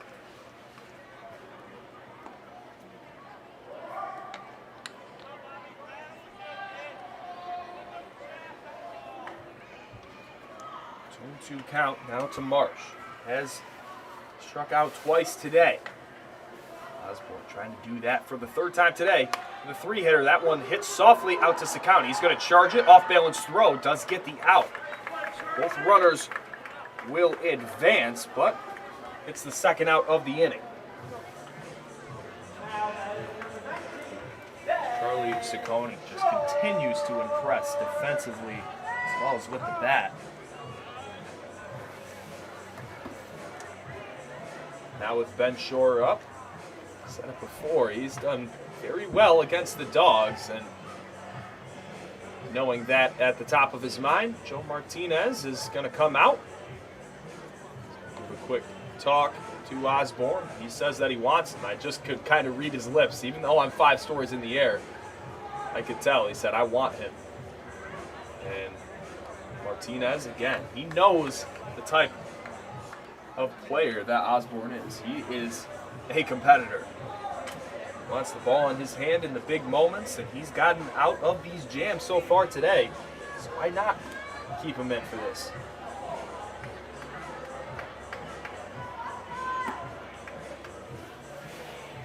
He will face Ben Shore, the DH that grounded out once and also was walked. First pitch outside. And again, here if you're Osborne, you have to know in your mind that you don't have to just do it yourself. You can also allow the guys behind you, as he just got a rollover with Bobby Marsh. You know, kind of seems like he's trying to locate the corners and try to get strikeout pitches. It's okay if Ben Shore hits the ball here. You just want weak contact. Got to kind of entice him with some strikes and pitches in the zone. The 2-0 just misses. So 3-0 here, quickly, as if Shore's walked here, it would bring up Don Popa, again a left-hander with the bases loaded, so then force out to any bag with 2 outs. That pitch will also be low, so a 4-pitch walk, as Joe Martinez, I think, is going to let him ride it out. He said that he wanted to get out of it. And Again, with the left-hander on the mound and left-hander at the plate, I think that definitely has a lot to do with that decision. Again, Osborne has only let up 3 hits so far today. A lot more walks. Again, he's made sure that these runs haven't scored. That one big swing and a miss, a great off-speed to start out this at-bat by Osborne.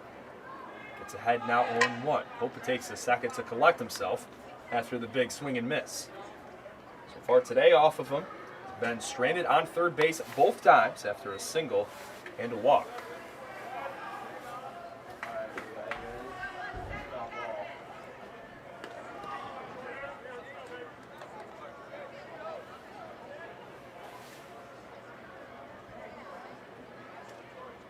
Coming set is Osborne. 1-1. This is inside. A little too close for comfort there in Popa's eyes.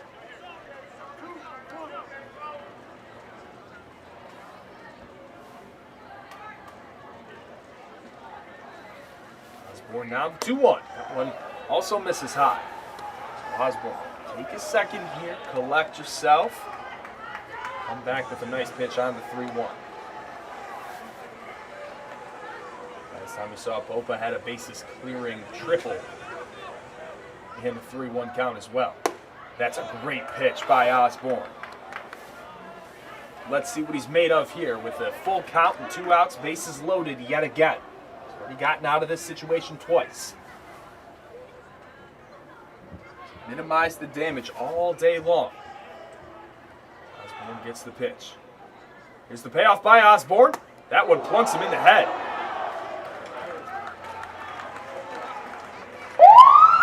And the run will score. Frankly, it looks like Pope was okay. It's going to be a breaking ball inside.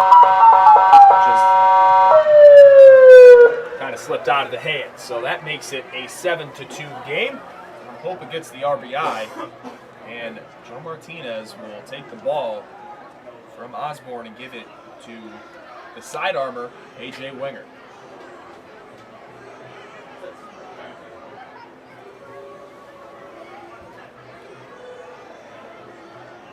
So Mejia will be the man to score. Advancing is Montgomery to third, short of second, and Popa out to first base. A little bit of smoke after the horn, I believe, and Osborne walking off. A heck of a performance for him, 4 2/3. Show him walking off as well. Just got a fist bump from the head skipper Drummer. Definitely disappointed that he couldn't get out of that jam, but again, you're in a 7-2 game. No point to keep him in for too long. Let's bring in the fresh arm, A.J. Winger. We'll be back as Winger is getting settled in. Again, still a big position for the Pioneers to get back into this game.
Winger steps on the bump. He will face. The bases loaded and 2 outs. Chris Erickson. It's a pitcher from Texas Southern University coming in a big spot. It's this big swing and miss. Start off the AB. So George Osborne's final stat line: 4 2/3, allowing 3 hits and 9 strikeouts. And at this point in time, 2 runs. We will see what happens here as all the men on base are Osborne's runners that he's responsible for. So here's the 1-1 from Winger. That one swung through, not even close there by Erickson. This is the side armor for the Dogs on the year. 6 appearances, 10 innings, allowing 8 hits, 2 earned runs, 2 walks, 7 strikeouts. That one will not be tempted at. Winger with a 1.8 ERA. Even with that, he's 0-1 on the season. Here's the 2-2. A great pitch on the inside corner, and Erickson knew it. That's strike 3 with the bases loaded. So Elmira, back-to-back innings, have great opportunities to get back into this ball game, and can only get 1 run in each of those innings. Batavia's still up in this one, 7-2, and they have kind of been trending in the direction to also add to this lead. With that being said, Charlie Ciccone, the birthday boy, Trevor Dean, and Joe Georgia will be the first 3 due up against Tom Cattaneo for the Pios.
And that kid's run went a little long there as one kid just didn't want to get off the field.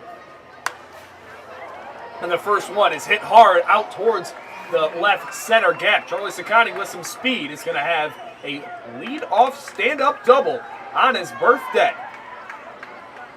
Little birthday present that is. First pitch he sees against Catania. County with a big hit there. So again, that's why the kids run. It's always a good time. Ethan Frasca went all the way around the infield with them to try to bring him back. And the little kid in the orange just wanted to take his sweet time. That one, big swing and a miss to Trevor Dean. So far, for the Muckdogs center fielder, singled, scored, and also struck out looking.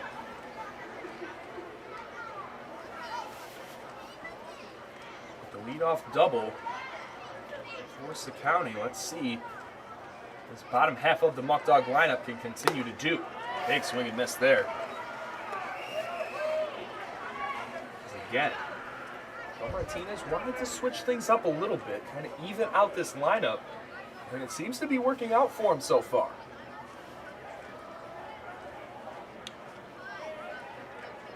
It's the 0-2 now from Catania. Pitch inside, and a slider just a little too far in.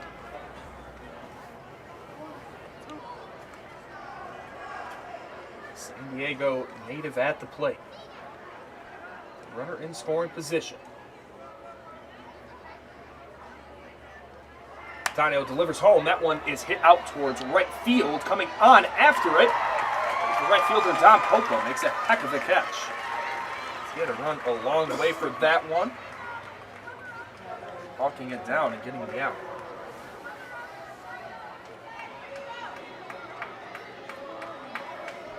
Georgia up to the dish now. The 9-hitter in the Dogs lineup.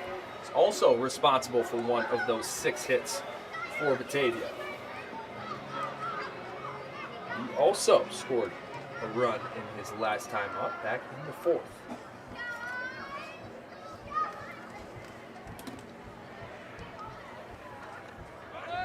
Runner going to third. County will try to get down, and he's going to be tagged out.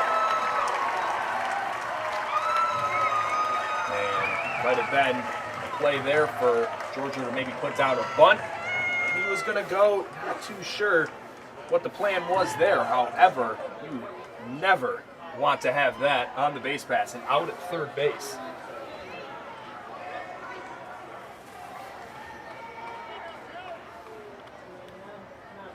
Joe Georgia with 2 down and nobody on. Much different scenario here. Big swing and a miss. The count is 1-1.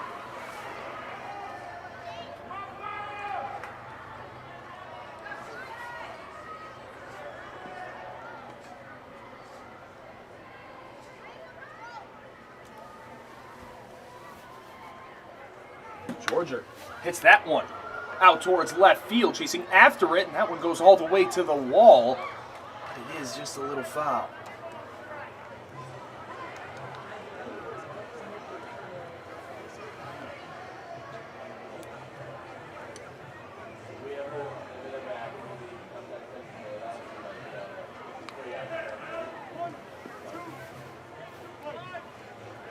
So Georgia, after a hard hit down the line, trying to put it in play now. Blocked for the 2-2. Infielders off to the right side, giving themselves a whole lot of range. And also a little pull side as well.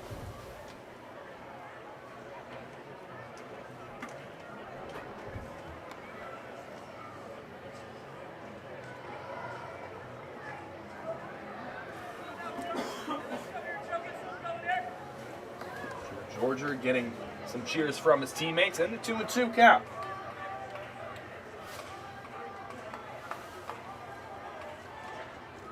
Georgia will look at that one. I'm not sure where that one missed. Been a little too high. Full count, 2 down. It's Joe Georgia. Pitch swung on and hit out towards center field. Chasing after it will be Mejia. That one will drop. So second hit of the day in a full count for Joe Georgia.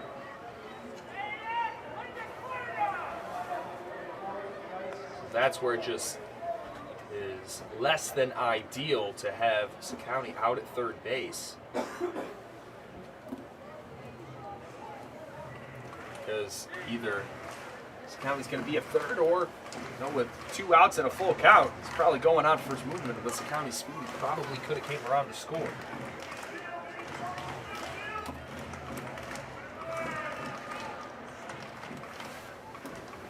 However, still trying to do something with 2 outs now, as the number 10 hitter, Bryce Mortellaro, comes up.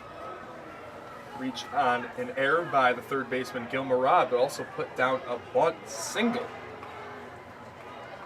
back in the 4th. One upstairs for ball 1.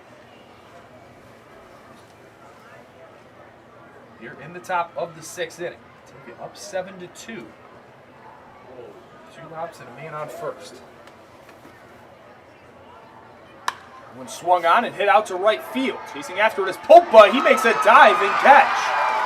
What a catch by Dom Popa, as he snags a single away from Bryce Mortellaro. The University of Pittsburgh right fielder just continues to impress. So that will retire the inning. 2 nice catches in that frame from Dom Popa alone. As we'll head into the bottom half of the inning, as A.J. Winger is back on the mound for the Dogs.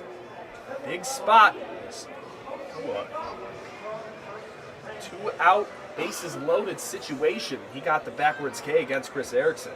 With that being said, we'll now face Robbie Barrientos, Elmira, Aaron Thomas, and Emilian Petre at the bottom of the lineup. Before we take a quick break, we'd like to thank Noah Hoy Chiropractic. This game is sponsored by Dr. Noah Hoy, the official team chiropractor of the Batavia Muckdogs, located at 184 Washington Avenue in Batavia. For an appointment, please call 585-343-9316.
Barrientos steps up, catcher from Old Dominion, back up to the plate. He is 0 for 1 with a walk. Both teams really allowing the free pass here tonight.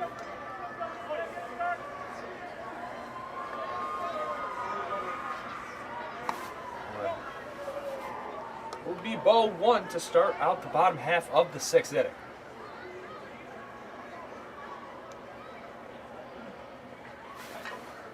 That one swung on and hit out to Jerry Reinhardt at third. Jerry Reinhardt takes a few flaps of the leather and retires Barrientos.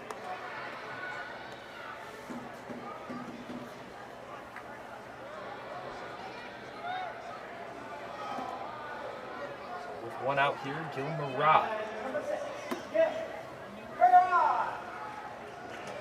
Very close for him as he attends Ithaca College, which extremely close here to Elmira. That one swung on and hit out to right field.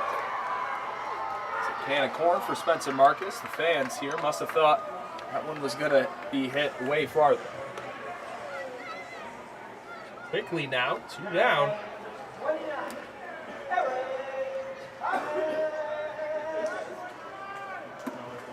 Aaron Thomas had his best day at the plate, striking out twice.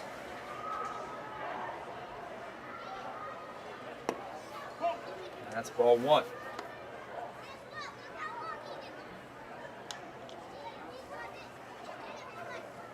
A.J. Winger with the old school over the head.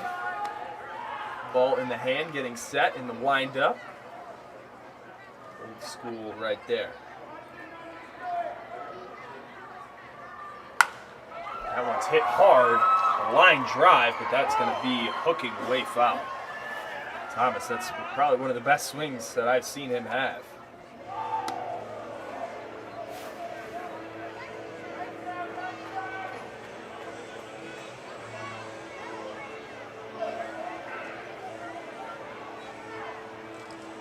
Thomas grabs the bat.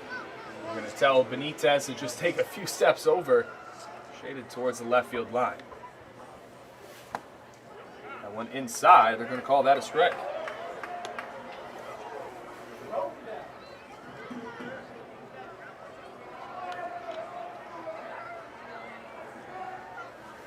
Big swing and a miss, and that's the third punchy for Aaron Thomas today. Second of the day for A.J. Wingers. He has a 1-2-3 inning here at Dunn Field, as we'll go into the 7th inning now with Batavia up 7-2 in this one, trying to halt their one-game skid and go up to 11-13 on the season. Due up now will be the top of the order: Cam Connolly, Blair Frederick, and Spencer Marcus. Due up with Camp Catania still on the mound for the Pioneers.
And after our PA announcer, Big Al here at Dunn Field, just announced that it is Dollar Glizzy night here at the stadium. Cam Connolly's up. Cam was not happy with his last at-bat, so trying to change that here. So take the first pitch strike from Tom Catania from North Essex Community College. Pitch not wavered at. Ball in the dirt. Looking over, at the Pioneer pen. Not seeing anybody warming up yet, but right as I say that, we do see Ethan Buckley from SUNY Cortland running out to the pen. That one swung on, hit over to Gil Murad at third. Murad makes a backhand play, tries to throw a strike, and Cam Connolly with the infield single as he beats that one out.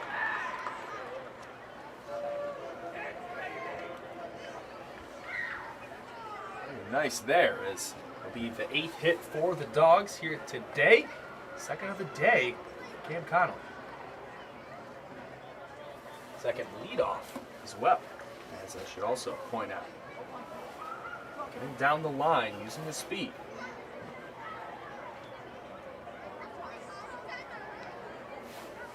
So now it's Blair's turn. Did have an RBI sac fly back in the 4th. Already the 3rd at-bat. so far today. Blair Frederick back in the lineup.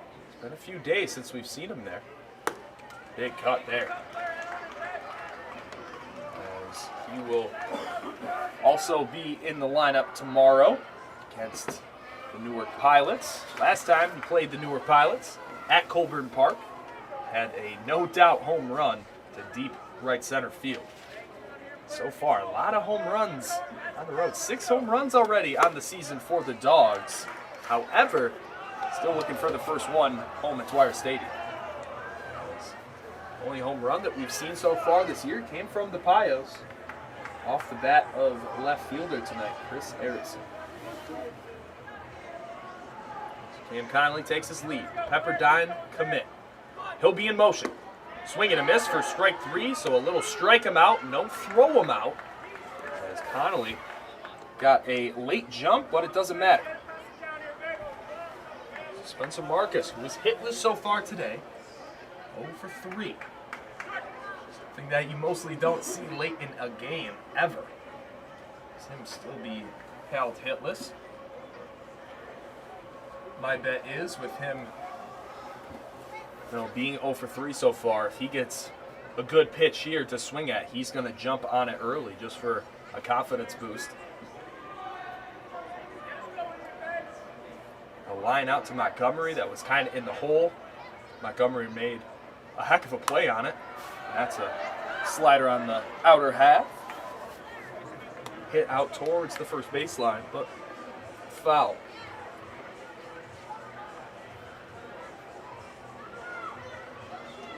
6-4-3 double play off the bat of Marcus. Strikeout, letting that line drive. The bugs are coming out here in Elmira. Pretty big bugs as well. That one inside. We're going to call him a strikeout. Marcus doesn't intentionally crowd the plate, but definitely compared to some other guys, it's a little bit closer to home plate. Now he's in an 0-2 hole. Pitch, swung on, hit out to Murad. Murad makes a great backhand play, throws a dart over to first, and that'll be out number 2. Nice play there by Gil Murad. I think he was a little surprised that that was in his glove as well. A little look what I found moment. So, Danny Burway, the PGCBL one of 4, I believe, a few nights ago against the Auburn Double Days. One of the players of the night in the entire league with a 3-hit day against the Double Days. A large win, 14-7. They won that one. 19 hits for the Muckdogs.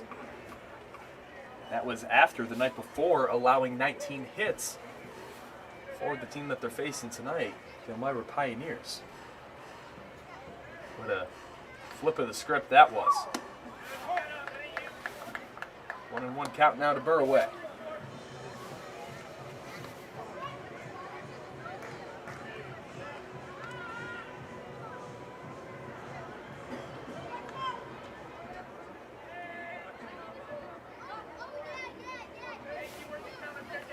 Catania takes a few looks at Connolly at second. He now will deliver home.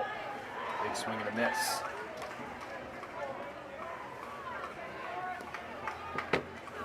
Connolly in scoring position. With that stolen base, just picked up his 5th on the year. So 1-2 now for Danny Burway. Already 1 for 1 with 2 walks. They're going to put him in motion. And now with his 6th stolen bag after that is Connolly.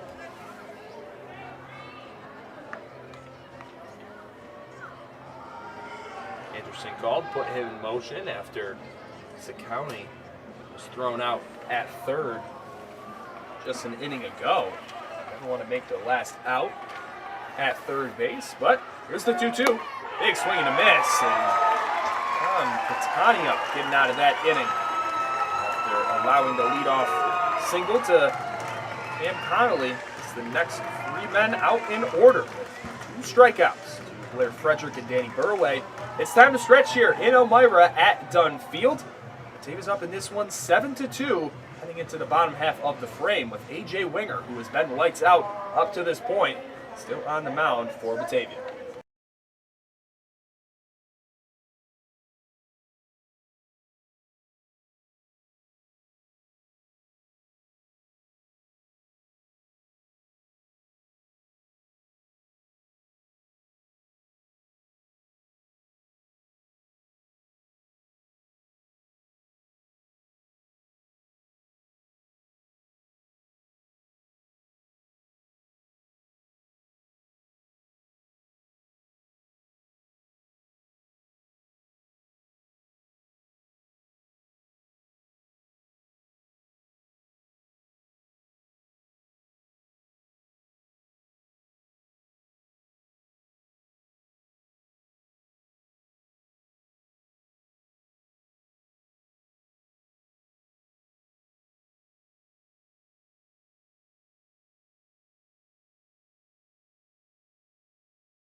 So Sweet Caroline is on after Take Me Out to the Ball game was played.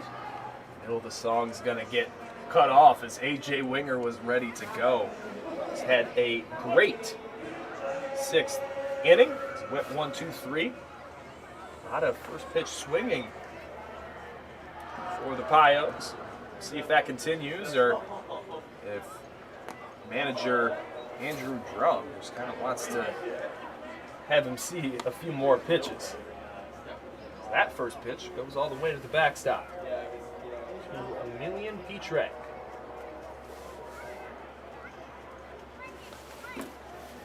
Stepping back in is the Canadian.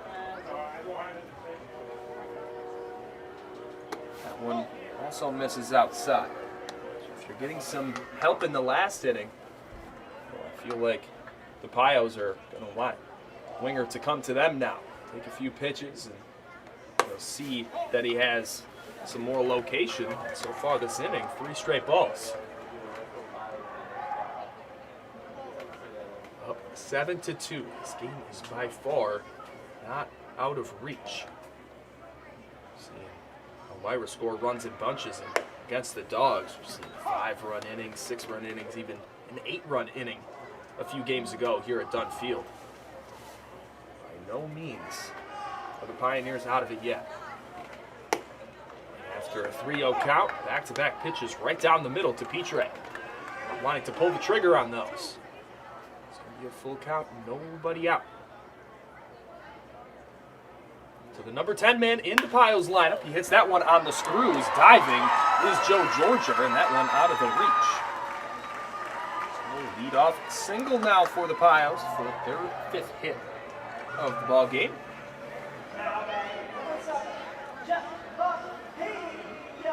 Actually, excuse me, that's only their 4th.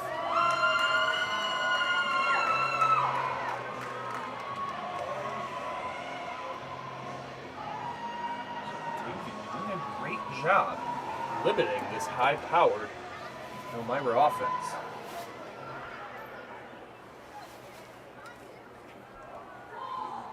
Here gets set. He'll come home. That one hit on the ground, and not being able to glove that one will be Cam Connolly. They're going to tell Petre to go to third, smartly so. So now after back-to-back singles, and on the corners, nobody out. Now there's 5 hits for Elmira. Donovan Montgomery due up now. It's going to be his 2nd hit of the day. Jumping on Winger. Again, a little reminder of the Western standing so far. Jamestown sitting at 16-7 in first place. Elmira just 2.5 games back at 13-9. Geneva 2.5 games back of Elmira, 5 games back of Jamestown at first place. They're in third at 11-2. The Muckdogs, if a win tonight, that'd be huge. Try to reclaim third place as they're just a game back of Geneva at 10-13. So a win tonight and a Geneva loss after this half inning. We'll give you the out-of-town scoreboard. All the other PGCBL action. So now with almost a month in the books, it's going to start to mean a little bit more in terms of the standings. Start to be more aware of them. Runners on the corners. Bryce Mortellaro is going to put a nice throw on, and safe at second will be Mejia. The hand getting in. Not coming to score is Petray. So now it's just runners on the corners. That eliminates the double play ball. It will be strike 2.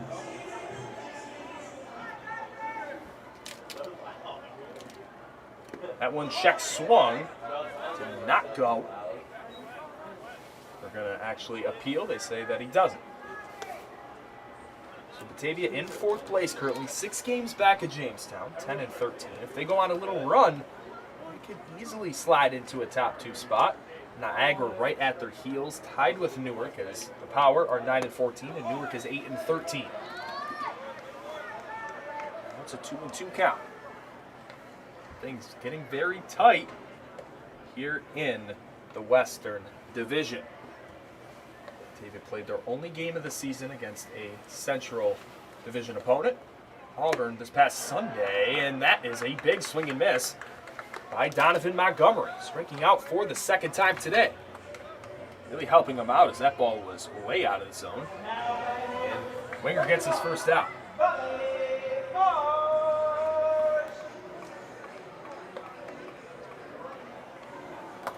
Winger gets his 3rd strikeout now. Bobby Marsh, the left-hander, comes up. So if he hits a ground ball to the right side, well, the runners can absolutely advance.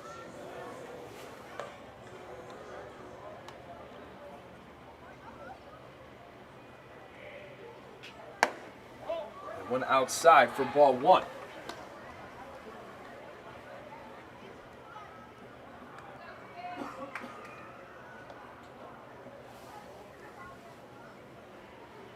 Gets settled back in. Bobby Marsh not having the best day at the plate. He is 0 for 3 coming into the day with a batting average over 400. That one again hit on the screws. Connolly with it. Absolutely a bomb off the bat. Wasn't sure what was going to happen there. It hits off his glove and goes into right field. Joe Georgia is saying, hey, I'm ready for the cut from Spencer Marcus, and he could have had a play at the plate. Instead, it's a 2-RBI single after a bullet off the bat of Bobby Marsh. So that'll be the 3rd hit of the inning, 6th of the game for Elmira. Now it's just a 3-run ball game.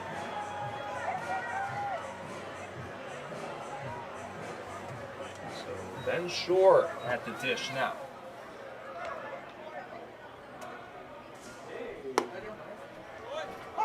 And there for a strike.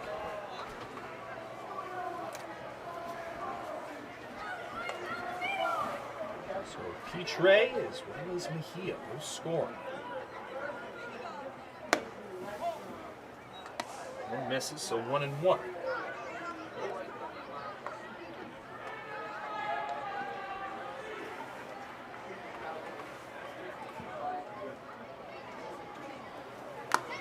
Big swing and a miss, so Shore now. 1-2 count. 2 RBI single by Bobby Marsh. Elmira.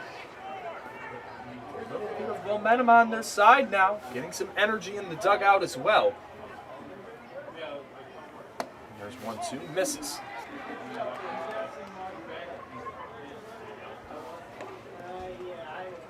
All these games now. Progress on the website. We'll give you the update.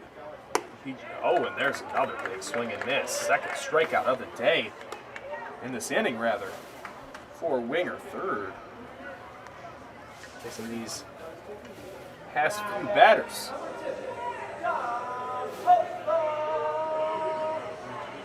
That is big. Stop that momentum. for the Pios. Ben Shore set packing. 4th K of the day for Winger. His first one came with bases loaded, 2 outs. Relieving George Osborne, today's starter, back in the 5th. That one swung on, fouled away. Already 4 Ks for Winger. Has let up 2 runs. Still, games still hanging in the balance. Batavia gonna have to get those bats going. They haven't scored a run since the 4th. As scored 5 runs in the 2nd inning off just 1 hit, and tallied 2 more in the 3rd and 4th. 1-1. Swung on, hit softly out to Cam Connolly. Cam Connolly will make the final out of the inning. Elmira does get 2 more in the bottom half of the 7th inning. It's time for those Muckdog bats to get rolling yet again as Abner Benitez, Jerry Reinhardt, and Charlie Ciccone, the birthday boy, will be the Muckdogs due up in the top of the 8th inning.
Abner Benitez stepping in. We do have a new pitcher for the Pios as Tom Cattanio's day is done with 2 innings in relief. It's time for number 37, Ethan Buckley from SUNY Cortland, the Red Dragons. First pitch is a ball.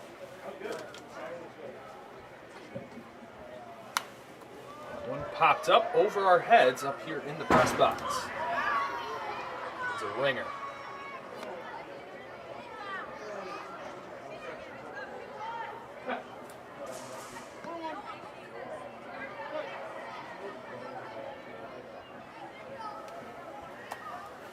That one looks up right down the middle. Just might be a little high. Don't believe that we have seen Buckley pitching. We've seen him as a hitter in that exhibition game. Now we'll have the 2-1 against Benitez. One popped up into foul ground.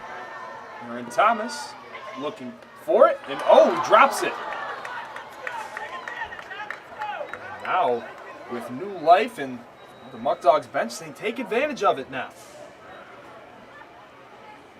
That's going to be an error for Aaron Thomas, the 3rd on the day for the Pios. Buckley, 5 appearances on the year, 8 in a 3rd innings. That one hit over to Petre, didn't know how to field it, takes a little back pedal, and will retire Benitez after the rollover. again, Buckley's stat line, 5 appearances, all in relief, 8 in the third, 7 hits, 2 runs, 5 strikeouts, 2 walks, and a 2.16 ERA.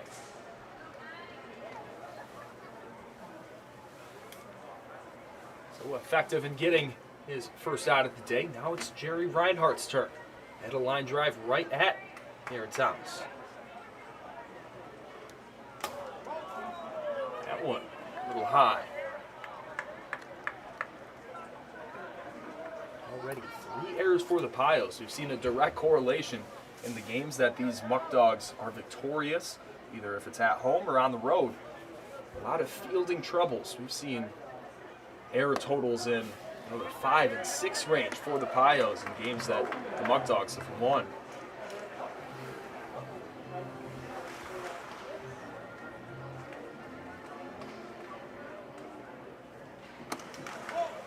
One is a ball as well. 2-1.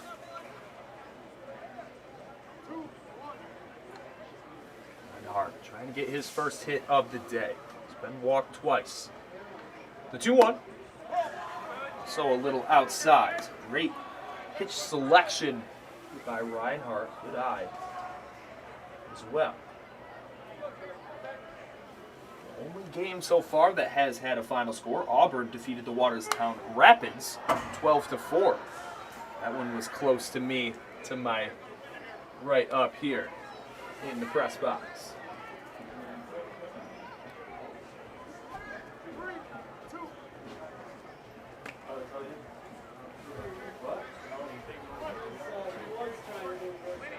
Going to be a full count. Reinhardt choking up a little bit.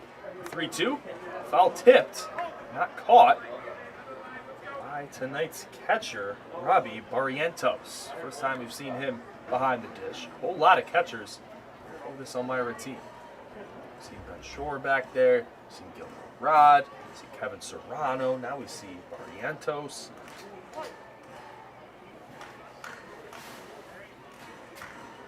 Pitch by Buckley, fouled away yet again. Reinhardt in these scenarios, he just fights off whatever he can. And he's not afraid to have 6 straight foul balls and be tempted with a pitch right down the middle and get on base with a hit. Or he'll continue to fight and work the at-bat. Just get the free pass. Here's the 3-2 now. Reinhardt will watch it, and great job there, just seeing it go outside, and a little bit of acting along with that call for Reinhardt as he was already in motion and taking off his leg guard, already threw the bat. Sometimes that helps your case if the pitch is a little close. That one a little bit outside and low, so it wasn't too hard of a decision for our home plate umpire. Reinhardt reaches base now for the 3rd time today, has scored only 1 run. Now the birthday boy does have 1 hit today, double as well as an RBI. First one is an off-speed pitch that finds the zone.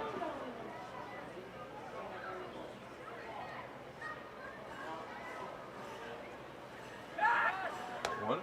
Jerry Reinhardt gets back on. Solid move there. So the only other game that was supposed to be played today was Jamestown and Niagara. That game was postponed at Russell E. Dietrich Park in Jamestown due to some weather. However, they will play Geneva tomorrow. Speaking of Geneva, they actually had the off day today. Defeated Auburn 3-2 yesterday. Kind of been the thorn in the side of Auburn as of late, as they won yesterday by just 1 run and then had a doubleheader this past weekend on Saturday where they won 1-0 as well as 2-1. So Geneva getting some big wins there, and Charlie County eats that one and hard 90. Jerry Reinhardt, not too sure what he was doing there, but he's just going to take the quick stroll to second base. That one caught Charlie square in the back. You hear that one all the way up here. So now Trevor Dean. It's been quiet at the plate after that single back in the second. The infield single, I should say. So beat that one out. Just no play for Montgomery. Again, Geneva, now that they are above the Muckdogs in the standings, they really are taking advantage of those inferior teams against them. As even though they're just barely beating those teams, Batavia blew out Auburn in their one time that they faced them all year. That one's hit hard over to Murad. Murad's going to step on third. Not too sure why Aaron Thomas with the throw decided, you already had one error so far today, and he just went right off the bag. That was very interesting. So that's just going to be a fielder's choice. They do get the lead runner at third.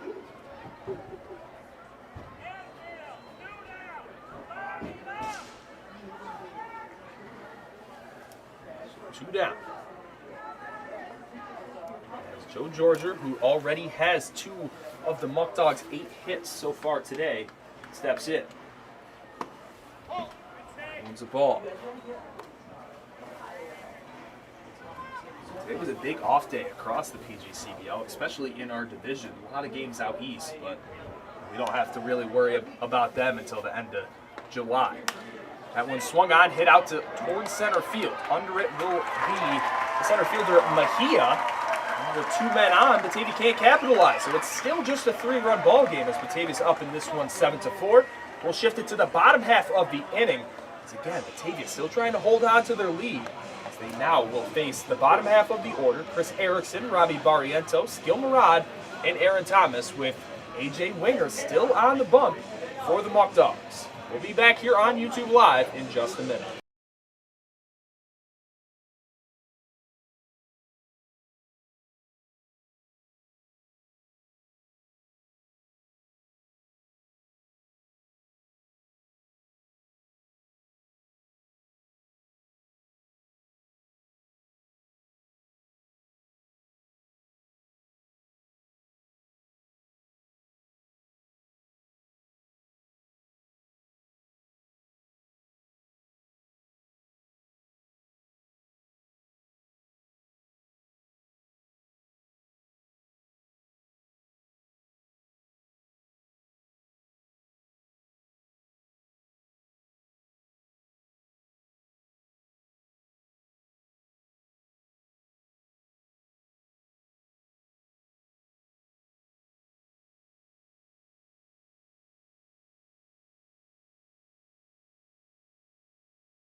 And before AJ Winger gets things underway, we'd like to thank one of our amazing sponsors, Tompkins Bank of Cast Isle. Tompkins Bank of Cast Isle is a community bank that was founded back in 1869. They now have 15 offices in 6 counties across the western New York region. Services include complete lines of consumer deposit accounts and loans, business accounts and loans, and leasing. In addition, insurance is offered through an affiliate company, Tompkins Insurance Agencies. Wealth management, trust, and investment services provided through Tompkins Financial Advisors. Again, Tompkins is one of the great companies that sponsors our starting lineups, and we're very appreciative of what they've done here for the Muckdogs in the revitalization of the team. It's been great to see. We've loved the crowds, and I can't wait for what we're going to see this weekend. That's always one of the best times of the year. Big swinging and miss for AJ Winger, starting things off here in the bottom half of the 8th inning. And just a 3-run ball game. Elmira put 2 runs on the scoreboard back in the 7th. There's a little "Let's Go Pios" chant going on here. Again, with a good crowd here at Dunn Field on a weekday. Stadium capacity here in Elmira a little bit higher. Just having much more stadium seating. But still, Batavia, no slouch so far with attendance. That one hit over to Winger. Nice play made. He's just going to give a little underhand toss and gets the out. A little PFP for Winger to start off the bottom of the 8th.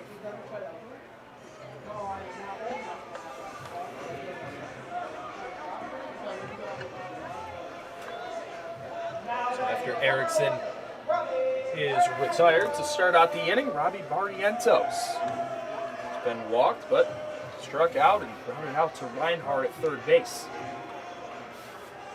Again, we're so excited for this weekend. Tomorrow we'll be back home at Dwyer Stadium against the Newark Pilots. And away on Friday in Newark. That one hit back up the middle. That's going to be the 7th hit for Elmira. As towards the latter half of this game, we've seen those Elmira bats kind of get back to their normal form. Barrientos coming into the game hitting .222. See that rise just a little bit. Rod, a guy that has also struggled at the plate today. Did keep that inning going back in the 4th, where they scored their first run of the ball game after he struck out, but still reached as the ball got away from Bryce Mortellaro. One check swing, no go. Ball outside. These Elmira fans getting a little rowdy. The 1-0. Here's the 2-0. It's Murad again. First time we've seen him play third base, and other than that missed throw in his second inning, his first time that a ball was hit to him, is that one smoked the other way. Murad staying hot at the plate. As the past few games, it's kind of why he stayed in the lineup.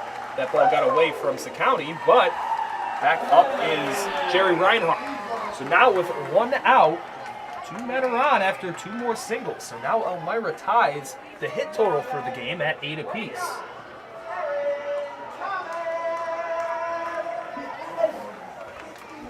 Aaron Thomas 0 for 3 with 3 Ks. Joe Martinez going to come out. We'll wait to see if Kyle O'Neill is going to come into the game in a very big spot, or we're just going to chew some time, and nope, it's going to be Kyle O'Neill. And the biggest spot that we've seen him so far this season, Winger really just probably went to the max that he's ever gone, as he only had 10 innings pitched coming in to this appearance. That was 3 2/3 right there. Did a heck of a job maintaining this Muckdog lead, but now Kyle O'Neill trying to come in for some big outs. Carlos Rodriguez also getting warm, the Muckdogs closer. So this is basically, going to be just an inning of work, 2/3 of work technically, for O'Neill. The relief pitcher from Felician University. As O'Neill, 7 appearances, just 6 2/3. So again, he's kind of that bridge guy where if you need just a quick out, you can rely on Kyle. 6 earned runs, as he has allowed 5 walks, but 8 strikeouts. So let's see what O'Neill can do. Again, with this game still hanging in the balance. Batavia only up 3 with 2 runners on, 1 out here in the bottom of the 8th inning. On the top of the 9th, Batavia will have Bryce Mortellaro, and then the top of the order with Cam Connolly, Blair Frederick, and Spencer Marcus, the ones due up. Again, the man that O'Neill will face here, Aaron Thomas, in jeopardy of having the golden sombrero here. Struck out 3 times today. And this time, we'll thank some more of our sponsors. Batavia Downs Gaming. Batavia Downs Gaming and Hotel features great restaurants, including Burning Barrel Barbecue, Fortune's Italian Steakhouse, and Labatt Blue Zone at 34 Rush. It's food and fun, just how you want it done.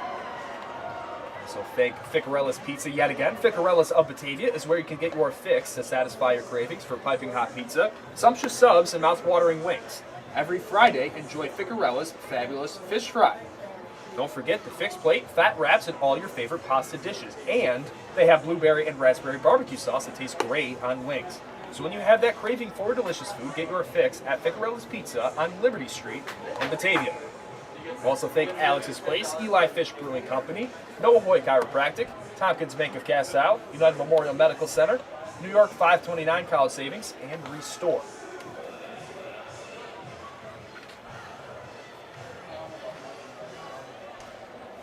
So we got Muckdog fans from all over the country here in the chat. It's great to have you all watching, as I really do appreciate all the support that I've been getting through this first month, and I continue to just want to get better and better with every broadcast. And still, I'm just praying that sooner than later I get my audio equipment, as that's just going to be huge for me to give you guys even better content after some long fights with trying to regain our old Facebook and Twitter and Instagram accounts from the old team. That was, hectic, and had to use as many resources as I could, but finally have won all those battles. And it's just great to, finally give you guys what I've envisioned this whole time in terms of content.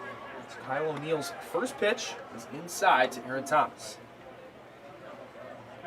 Again, this next month of the season, including this weekend, tomorrow with Canada Day, I've been trying to work hard to give you guys some interesting things at the stadium, as I've kind of taken that on as another one of my roles as well at the ballpark. And 716 Day, that's going to be a great day, so just be on the lookout for that. If you can come, I promise you it'll be worth your while.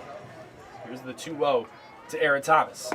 One misses low as well. So now in jeopardy of the 4-pitch walk to start off the first man that he faces.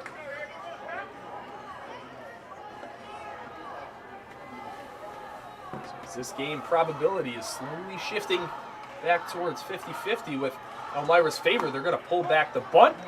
And that one looked there, but it will be a 4-pitch walk to now load the bases for the number 10 man in the pile lineup, Emilian Petray.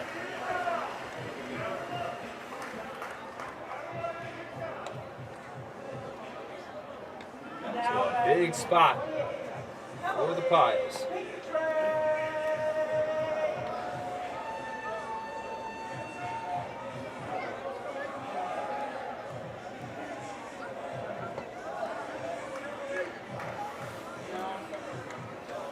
Petray now with one out in the inning. The middle of the infield can turn two to at the end of the inning, and corners are in due to trying to get that runner out at home with the force out at the plate.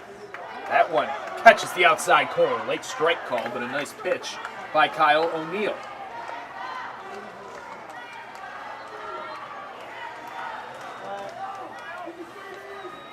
Now the 1-0. Kyle O'Neill steps in.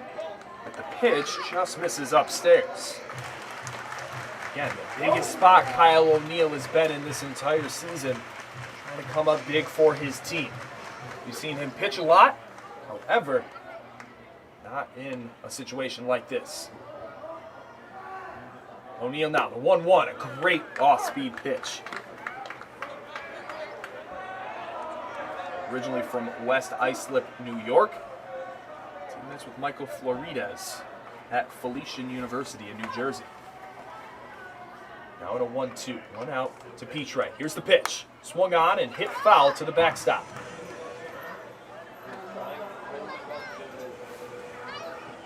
Very intense latter half of this game. It's always fun against the Elmira Pioneers.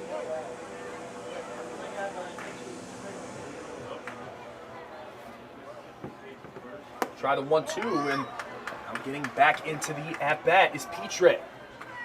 Did have a single back in the 7th inning. Started things off for them as the first man up, and was the first man to score back in that 7th inning as Bobby Marsh drove in both Petray as well as Jeff Mejia, who picked up his second hit, and he's the man on deck. Another guy that you really don't want to pitch to. That one's cut out, and that's going to get through. Cam Connolly couldn't glove it. Bobbled it in right field with Spencer Marcus, and he's going to throw it to third, and that's going to make it just a one-run ball game. Very clutch hit from the draft prospect, Emilian Petray.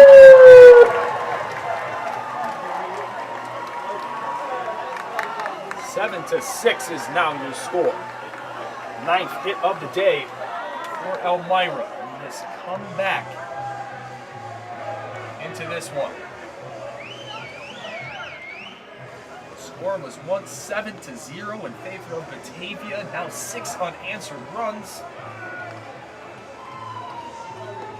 Coming around. Around to score was both Barrientos and Elmira.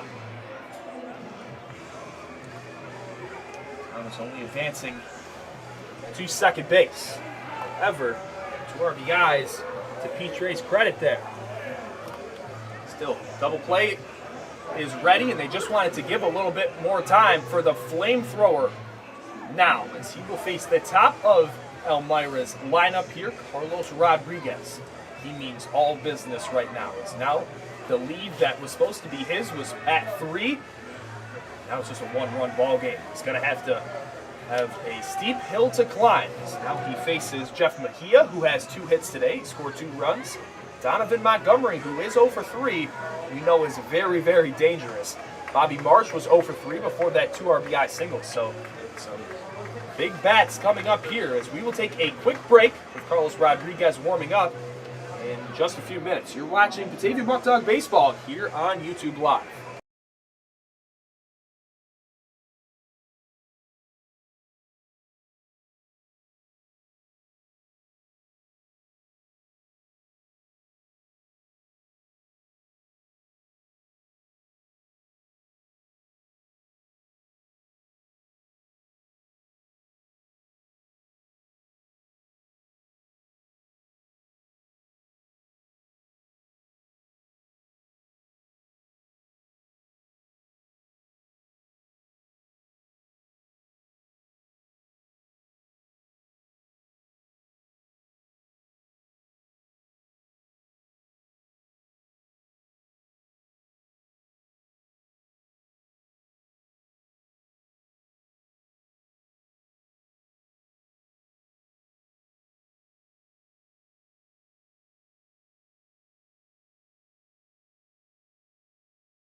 This Elmira crowd getting into this one. Carlos Rodriguez ready to go.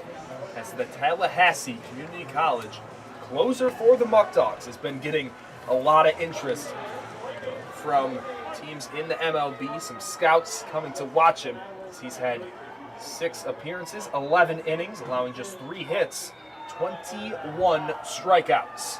First one runs inside. Mortellaro couldn't glove it, and they're actually saying that it hit him.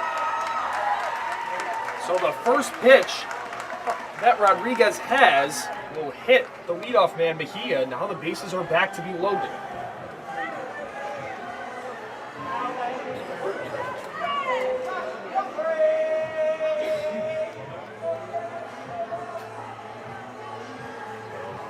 Big spot now for Donovan Montgomery as they just continue to pass the baton around. Another guy like Osborne, Rodriguez, when he gets going, he just has so much emotion, and sometimes he needs to just control it a little bit better.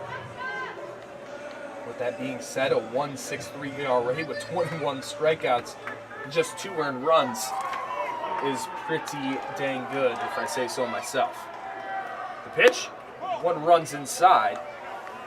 Rodriguez features a 95-plus mile-an-hour fastball with tons of movement on it. Great secondary pitches as well. That one is going to catch Montgomery, and that's a 7-7 ball game now. Back-to-back hitters slumped. Now it's a tie ball game.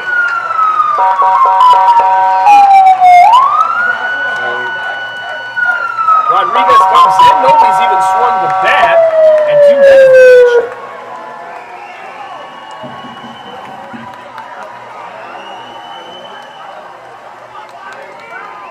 This has been a wild one at Dunn Field.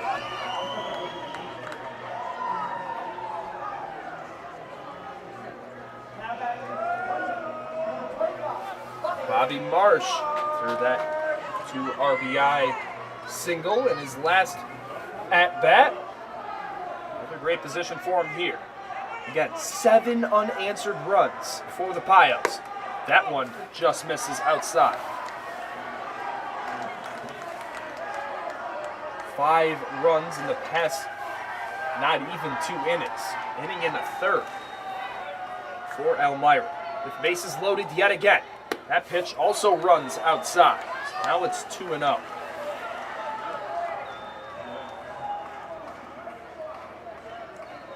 If Elmira takes the lead here, then Batavia just is up to their final at-bats in this one. Trying to keep it a tie ball game. Rodriguez does get a foul ball there. You just see it slipping through Batavia's fingers in this one so far. Had that so many times, these leads that have just been given up, or these comebacks that have just come a little short. That one also fouled away, so not being able to time up that high velocity from Rodriguez is Marsh. Trying to put him away here to make it 2 outs in the inning. Is Rodriguez. And there is a big strikeout by big Carlos Rodriguez. His 22nd on the year. Now there's 2 down. Infield can go back to their normal spots. Just getting out wherever is feasible. Big strikeout against the number 3 hitter in the Pioneer lineup. Now it's Ben Shore's turn. Again, he's been quiet. He's been walked twice, still trying to get his first hit.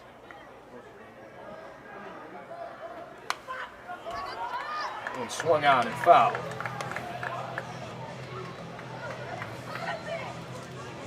This is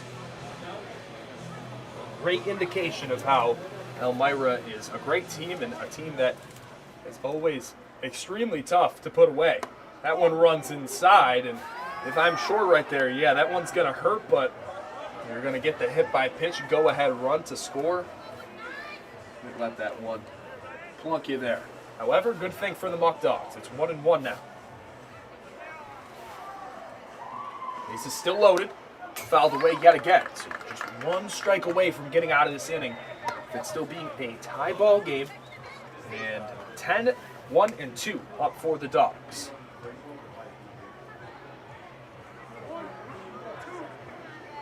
1-2 count to the Auburn catcher. Rodriguez on the mound. Shakes off one side.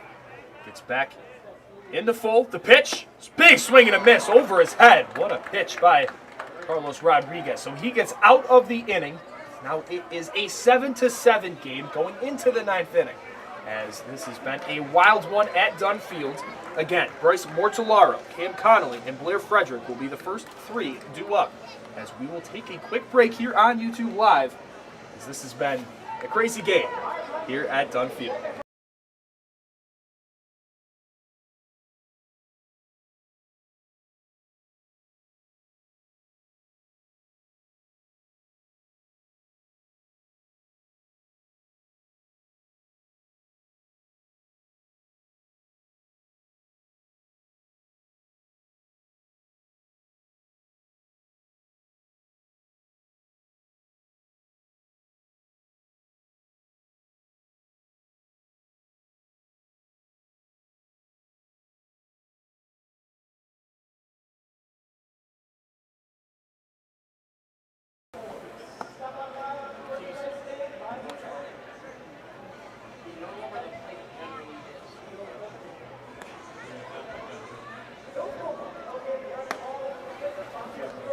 He has a knuckleball, that's kind of cool.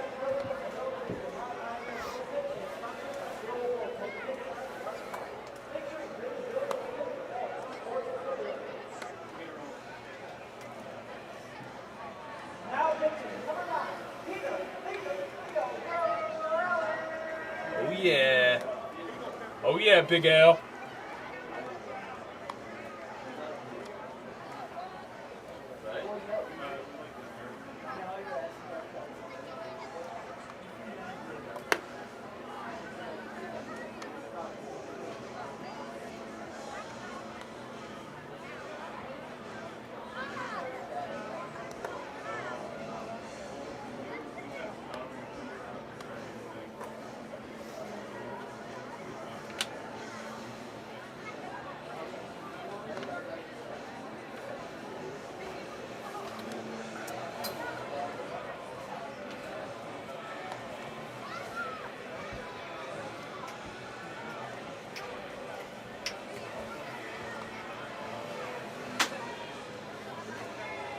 Excuse me. So Peter Theodorelis will be the new pitcher for the Elmira Pioneers as Ethan Buckley just comes in, does his job in 1 inning, make sure that it's just a 0. It's now the rain is actually starting to come down. At first I just thought it was the bugs, but also some rain. We've seen Peter Theodorelis with the bat in left field. We've also seen him pitch shortly in that exhibition game as he actually did pretty well against the Dogs. There's a lot of off-speed pitches from Malloy, a Division III school. There's a knuckleball and some other interesting pitches in his repertoire. Batavia, after 7 unanswered runs, trying to put something back on the scoreboard here in the top of the 9th. First pitch is in there for a strike. Bryce Mortellaro coming into the day was right around 160. Did have a base knock as that one goes way inside on him. He'll be the headlight here in the 9th for Batavia.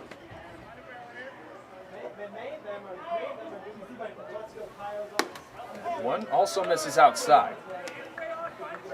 Theodorelis on the year. Let's see how many innings he's pitched.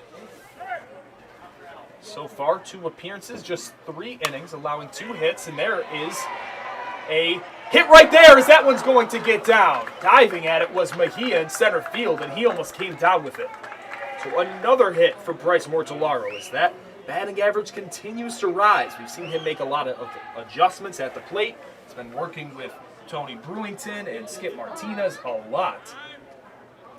And in a lot of high-pressure situations, more times than not, it's been Bryce Mortellaro coming up big. So Bryce's day is going to be done, as coming in to catch now will probably be Trey Skidmore. And Christian Robinson, the speedster, will be the new runner on the base pass for Batavia as they have a man on first with nobody out.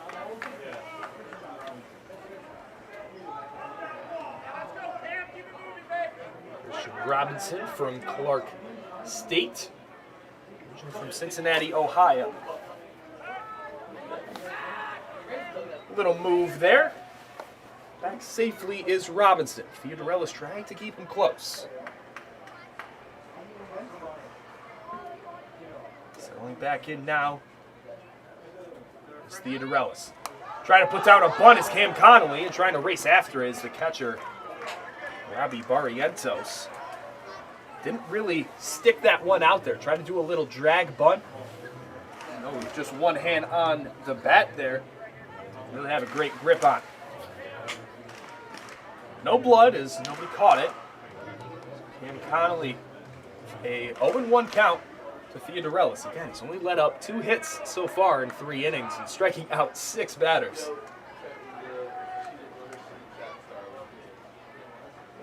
Already squaring to bunt will be Connolly. Will keep Robinson close. Christian trying to get a good read on Connolly's bunt if he can get it down. Connolly already out to bunt. He does get that one off to the right side, but it is foul. So now having to hit here will be Connolly in an 0-2 hole. I see a lot more people coming into the chat. Thank you for watching here on a Wednesday night in beautiful Elmira, New York. At Dunfield, 4th time the Muckdogs have played here so far this season. Pioneers are a great team at home, 9-3, 4-6 on the road. Do great in their home building. Batavia has 2 of those 3 losses. Deliver home, that one in the dirt. Nice hold by Conway. Spits on that one, makes it a 1-2. Batavia's dugout, especially Ethan Fresca out there, getting alive. They want to be on the winning end of this one. Game that seemed out of reach for the majority of the game.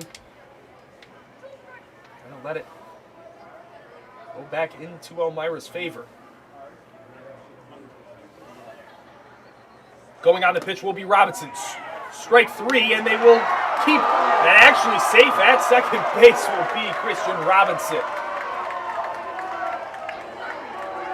So regardless, that could have easily been 2 outs, nobody on. Instead, swiping a base, getting in there in time as the throw was a little bit to the right of second base, and getting the tag on Christian Robinson's midsection was Petre, so that probably had a lot to do with it. And again, they have a much better vantage point than us 5 stories up in the air, so now it's Blair Frederick's turn. Christian Robinson swipes a bag. In scoring position with 1 out. Blair Frederick, a veteran on this team. He's been in positions like this before. Former LSU dual player. Won an SEC championship and decided to go to Xavier University at Louisiana. He's had a great career there. Frederick, 5 for 20 entering this game. Big swing and a miss there. On the changeup. More on Robinson with that. That's only the 2nd stolen base. A guy that, again, they just want to get on the base pass more to utilize that speed to their advantage.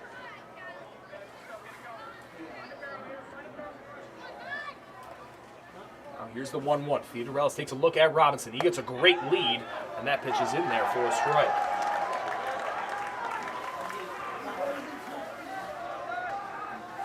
So Blair's going to have to clutch up here. The lefty, again, if he hits something on the right side, that moves the runner. So at least he's 90 feet away with 2 outs, or even if it trickles into the outfield with Robinson's speed, anything in the outfield right now will probably score. One fought by Blair Frederick. Rain is coming down here. Batavia trying to get a win here. They're 10-13 on the year. Getting a win against a team that's 2nd in the division, in a playoff spot currently, something that they want to be in. Be a huge win for them. Here's the 1-2. That one plunks Blair Frederick. Got him right in the knee. And Theodorelis is trying to argue that he didn't try to get out of the way of it.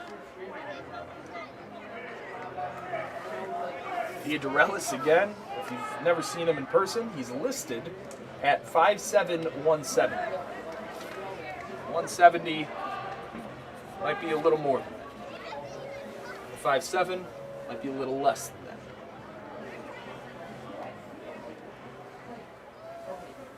So Frederick is plunked, puts men on 1st and 2nd.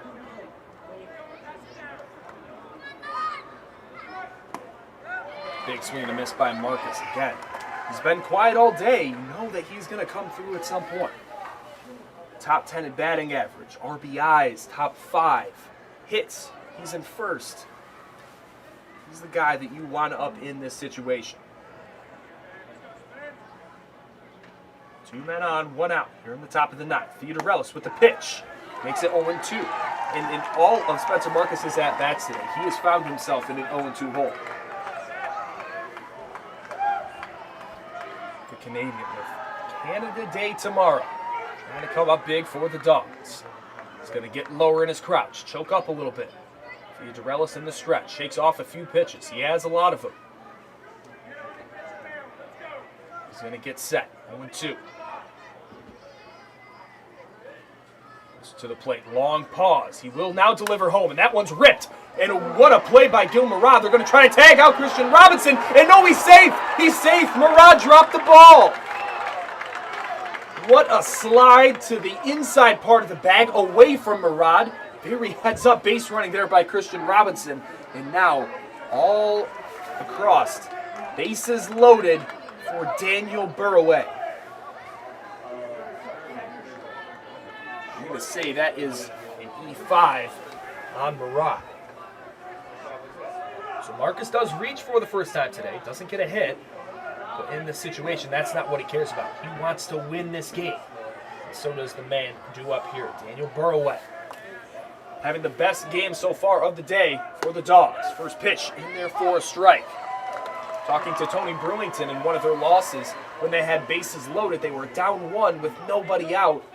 And he was very upset that, with in that situation that nobody was getting up there and trying to get hit by a pitch as well. Big swing and a miss on the off-speed by Burroway. That's why you see both Marcus and now Burroway, even though they're mostly guys that like to kind of get up there towards the plate, they are almost right over it. Fiorella shaking off a few signs. Big hole out there on the left side as Elmira's holding him on. That one's fouled away. And again, if he hits a ground ball to the left side, that's getting through, and it might score 2. 0-2 count to the cleanup hitter for the Dogs.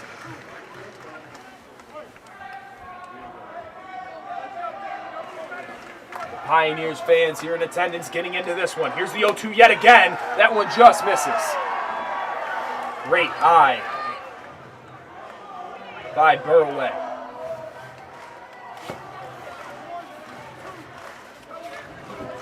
Burroway, only 18 years old. In a huge spot for the Dogs. Nobody better in this situation. Here's the 1-2. That one's also looked at. Just misses the outside corner. And Burroway again. That plate discipline.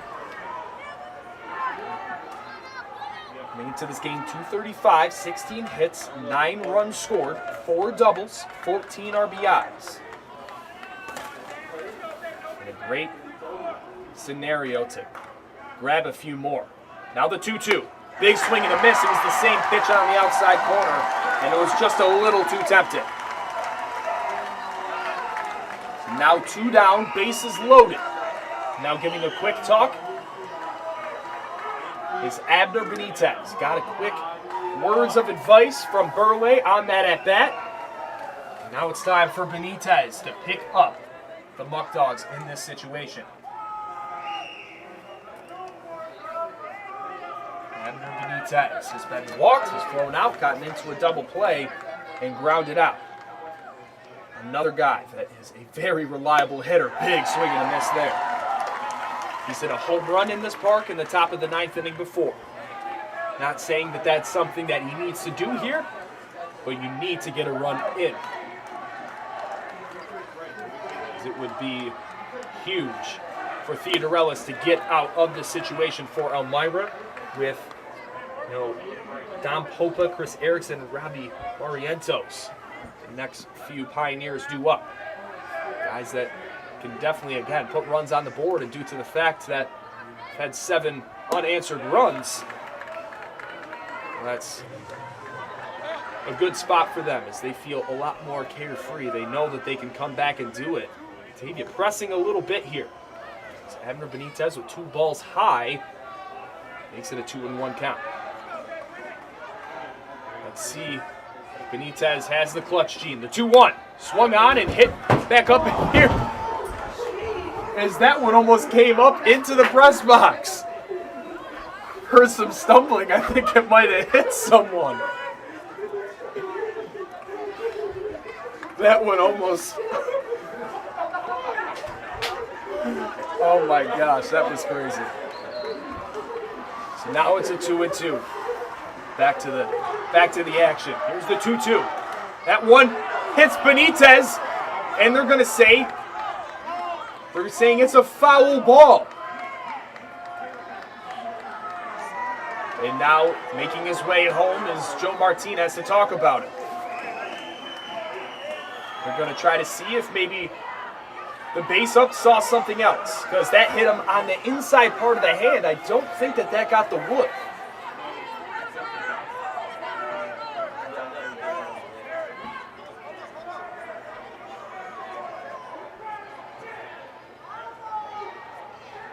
We're going to continue to talk about it and what's exposed, what's not on the body. As that doesn't go Batavia's way either. So now it's just time for Benitez to go up there and hit.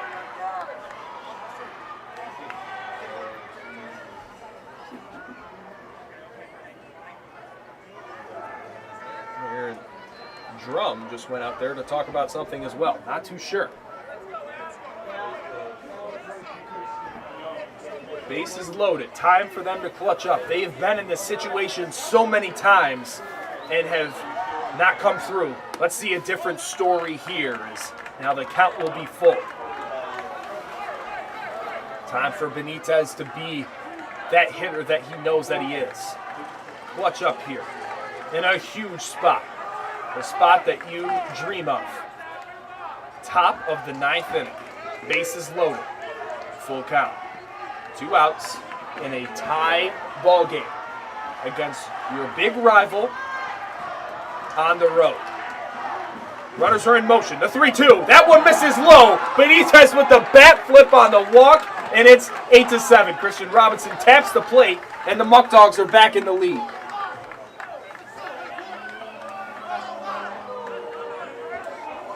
And they're going to continue to pass it down. Why not us? That team mentality. Jerry Reinhardt at the dish now. A great at-bat by Abner Benitez. That should not get unnoticed. Jerry Reinhardt now. He's been on base 3 times. And that one's going to hit him, and that's going to bring home another run. 9-7, and this Muckdogs bench has erupted. The 4th walk of the day, 2nd time that Jerry Reinhardt has also been hit by a pitch. And now, a great spot for the birthday boy. Another situation that we would love to be in. Not sure if his family is also here in attendance tonight. At his last game on Monday and met him. Amazing people. That one misses outside.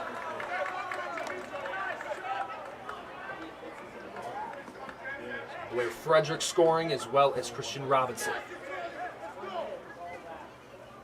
That one also misses outside. 2-0. And it just seems like Theodorelis just doesn't have anything left.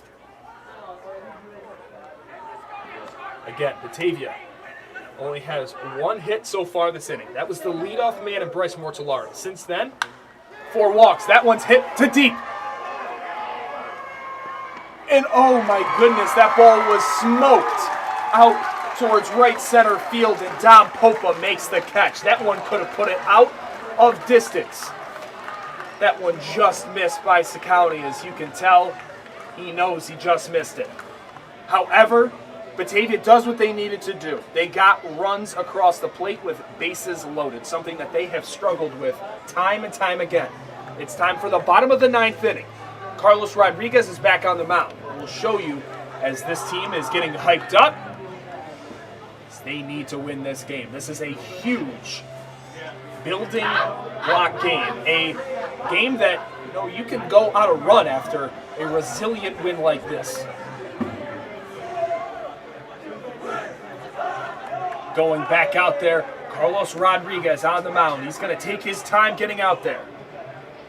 Batavia is up 2.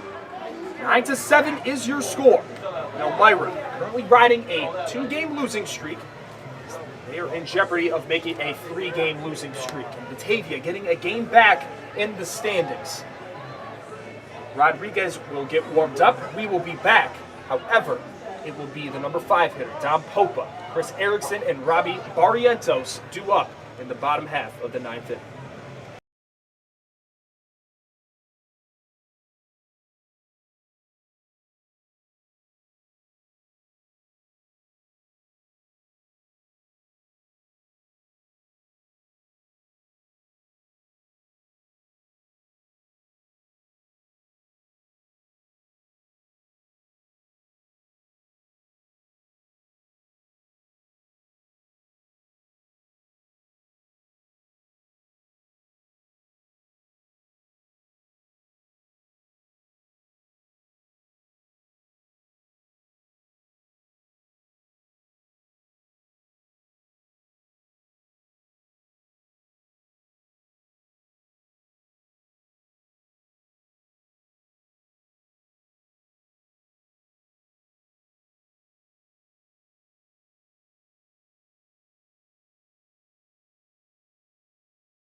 And again, I absolutely love everybody in the chat from all over the country coming in and cheering on your Muckdogs in this absolute thriller of a game.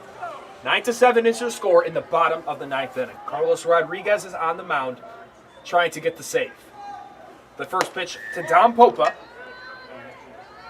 is upstairs for a ball.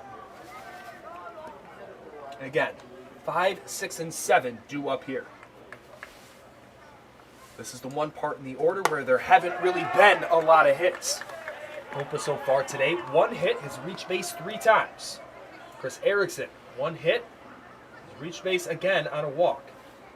Barrientos just had that single in his last trip, and that's a great off-speed pitch in there for a strike.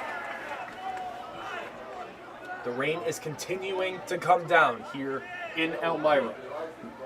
Late game action. Batavia did what they had to do. Score runs with bases loaded. Again, these late game situations, it always feels like they are just so close to coming through. And that they did in this situation. Now they put the pressure on Elmira. And there's a big swing and a miss. Gets the first out there is Carlos Rodriguez, striking out the University of Pittsburgh outfielder who has had a heck of a day in the outfield, Dom Popa. Big first out there.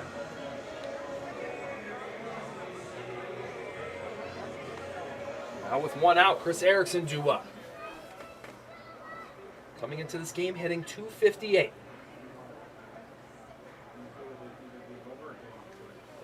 That one. Fastball that ran just a little bit too far inside.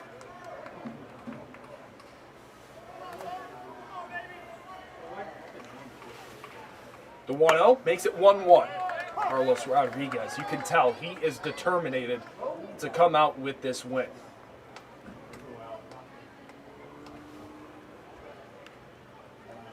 That one, great pitch again, makes it 1-2. Batavia trying to head into this weekend stretch, a 4-game homestand. There's a big swing and a miss, and back-to-back strikeouts for Carlos Rodriguez. Elmira now down to their final out. Their comeback hanging by a thread.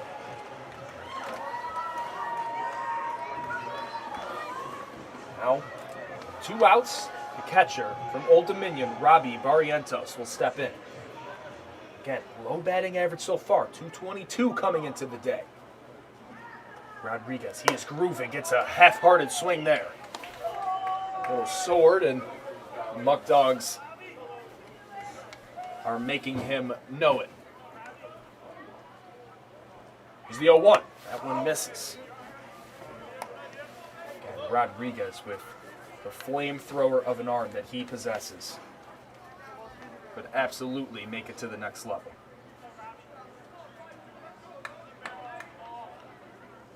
Here's the 1-1. Gets the sign. Delivers home. And that one just a little bit underneath me for a foul ball. Elmira now down to their final strike in this one.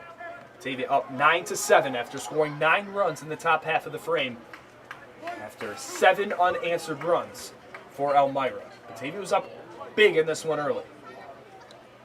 Now it's a 1-2. Here's the pitch by Rodriguez. That one misses high. 5 runs for Batavia in the top of the second. They add 2 more in the third and the fourth to make it 7-0. Then Elmira starts chipping away. They get 1 run in the fourth, 1 in the fifth, and then 5 runs in the 7th and 8th, 2 and then 3. He made it a 7-7 ball game. Trying to end it here is Carlos Rodriguez. That time, looks like his cleats just is going to call for time.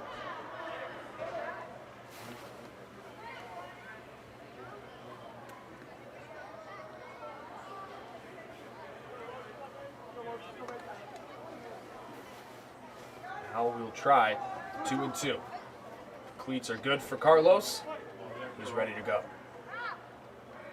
The 2-2. Big swing and a miss, and Batavia wins this game. Foul tip, doesn't matter. That's ball game. Carlos Rodriguez gets the save. You can tell that is a big monkey off the bat of these Muckdogs, winning against their rival yet again. Now they have the season series lead 4-3. That will be the 4th loss on the season for the Piles at home, 3 of them coming at the hands of the Batavia Muckdogs. As always, I'm Griffin Della Penna. We had a great night of baseball here. We can't wait to give you more action in the coming days. As with tonight's win, they will ride into a home game tomorrow against the Newark Pilots on Canada Day. We have a lot of festivities ready for that. Then they will go away on Friday against Newark, heading into a 4-game homestand for the July 4th weekend. With that being said, it was a great Batavia win. Glad to give you some coverage here on YouTube Live. And as always, signing off, I'm Griffin Della Penna. Have a good night, and go Dogs.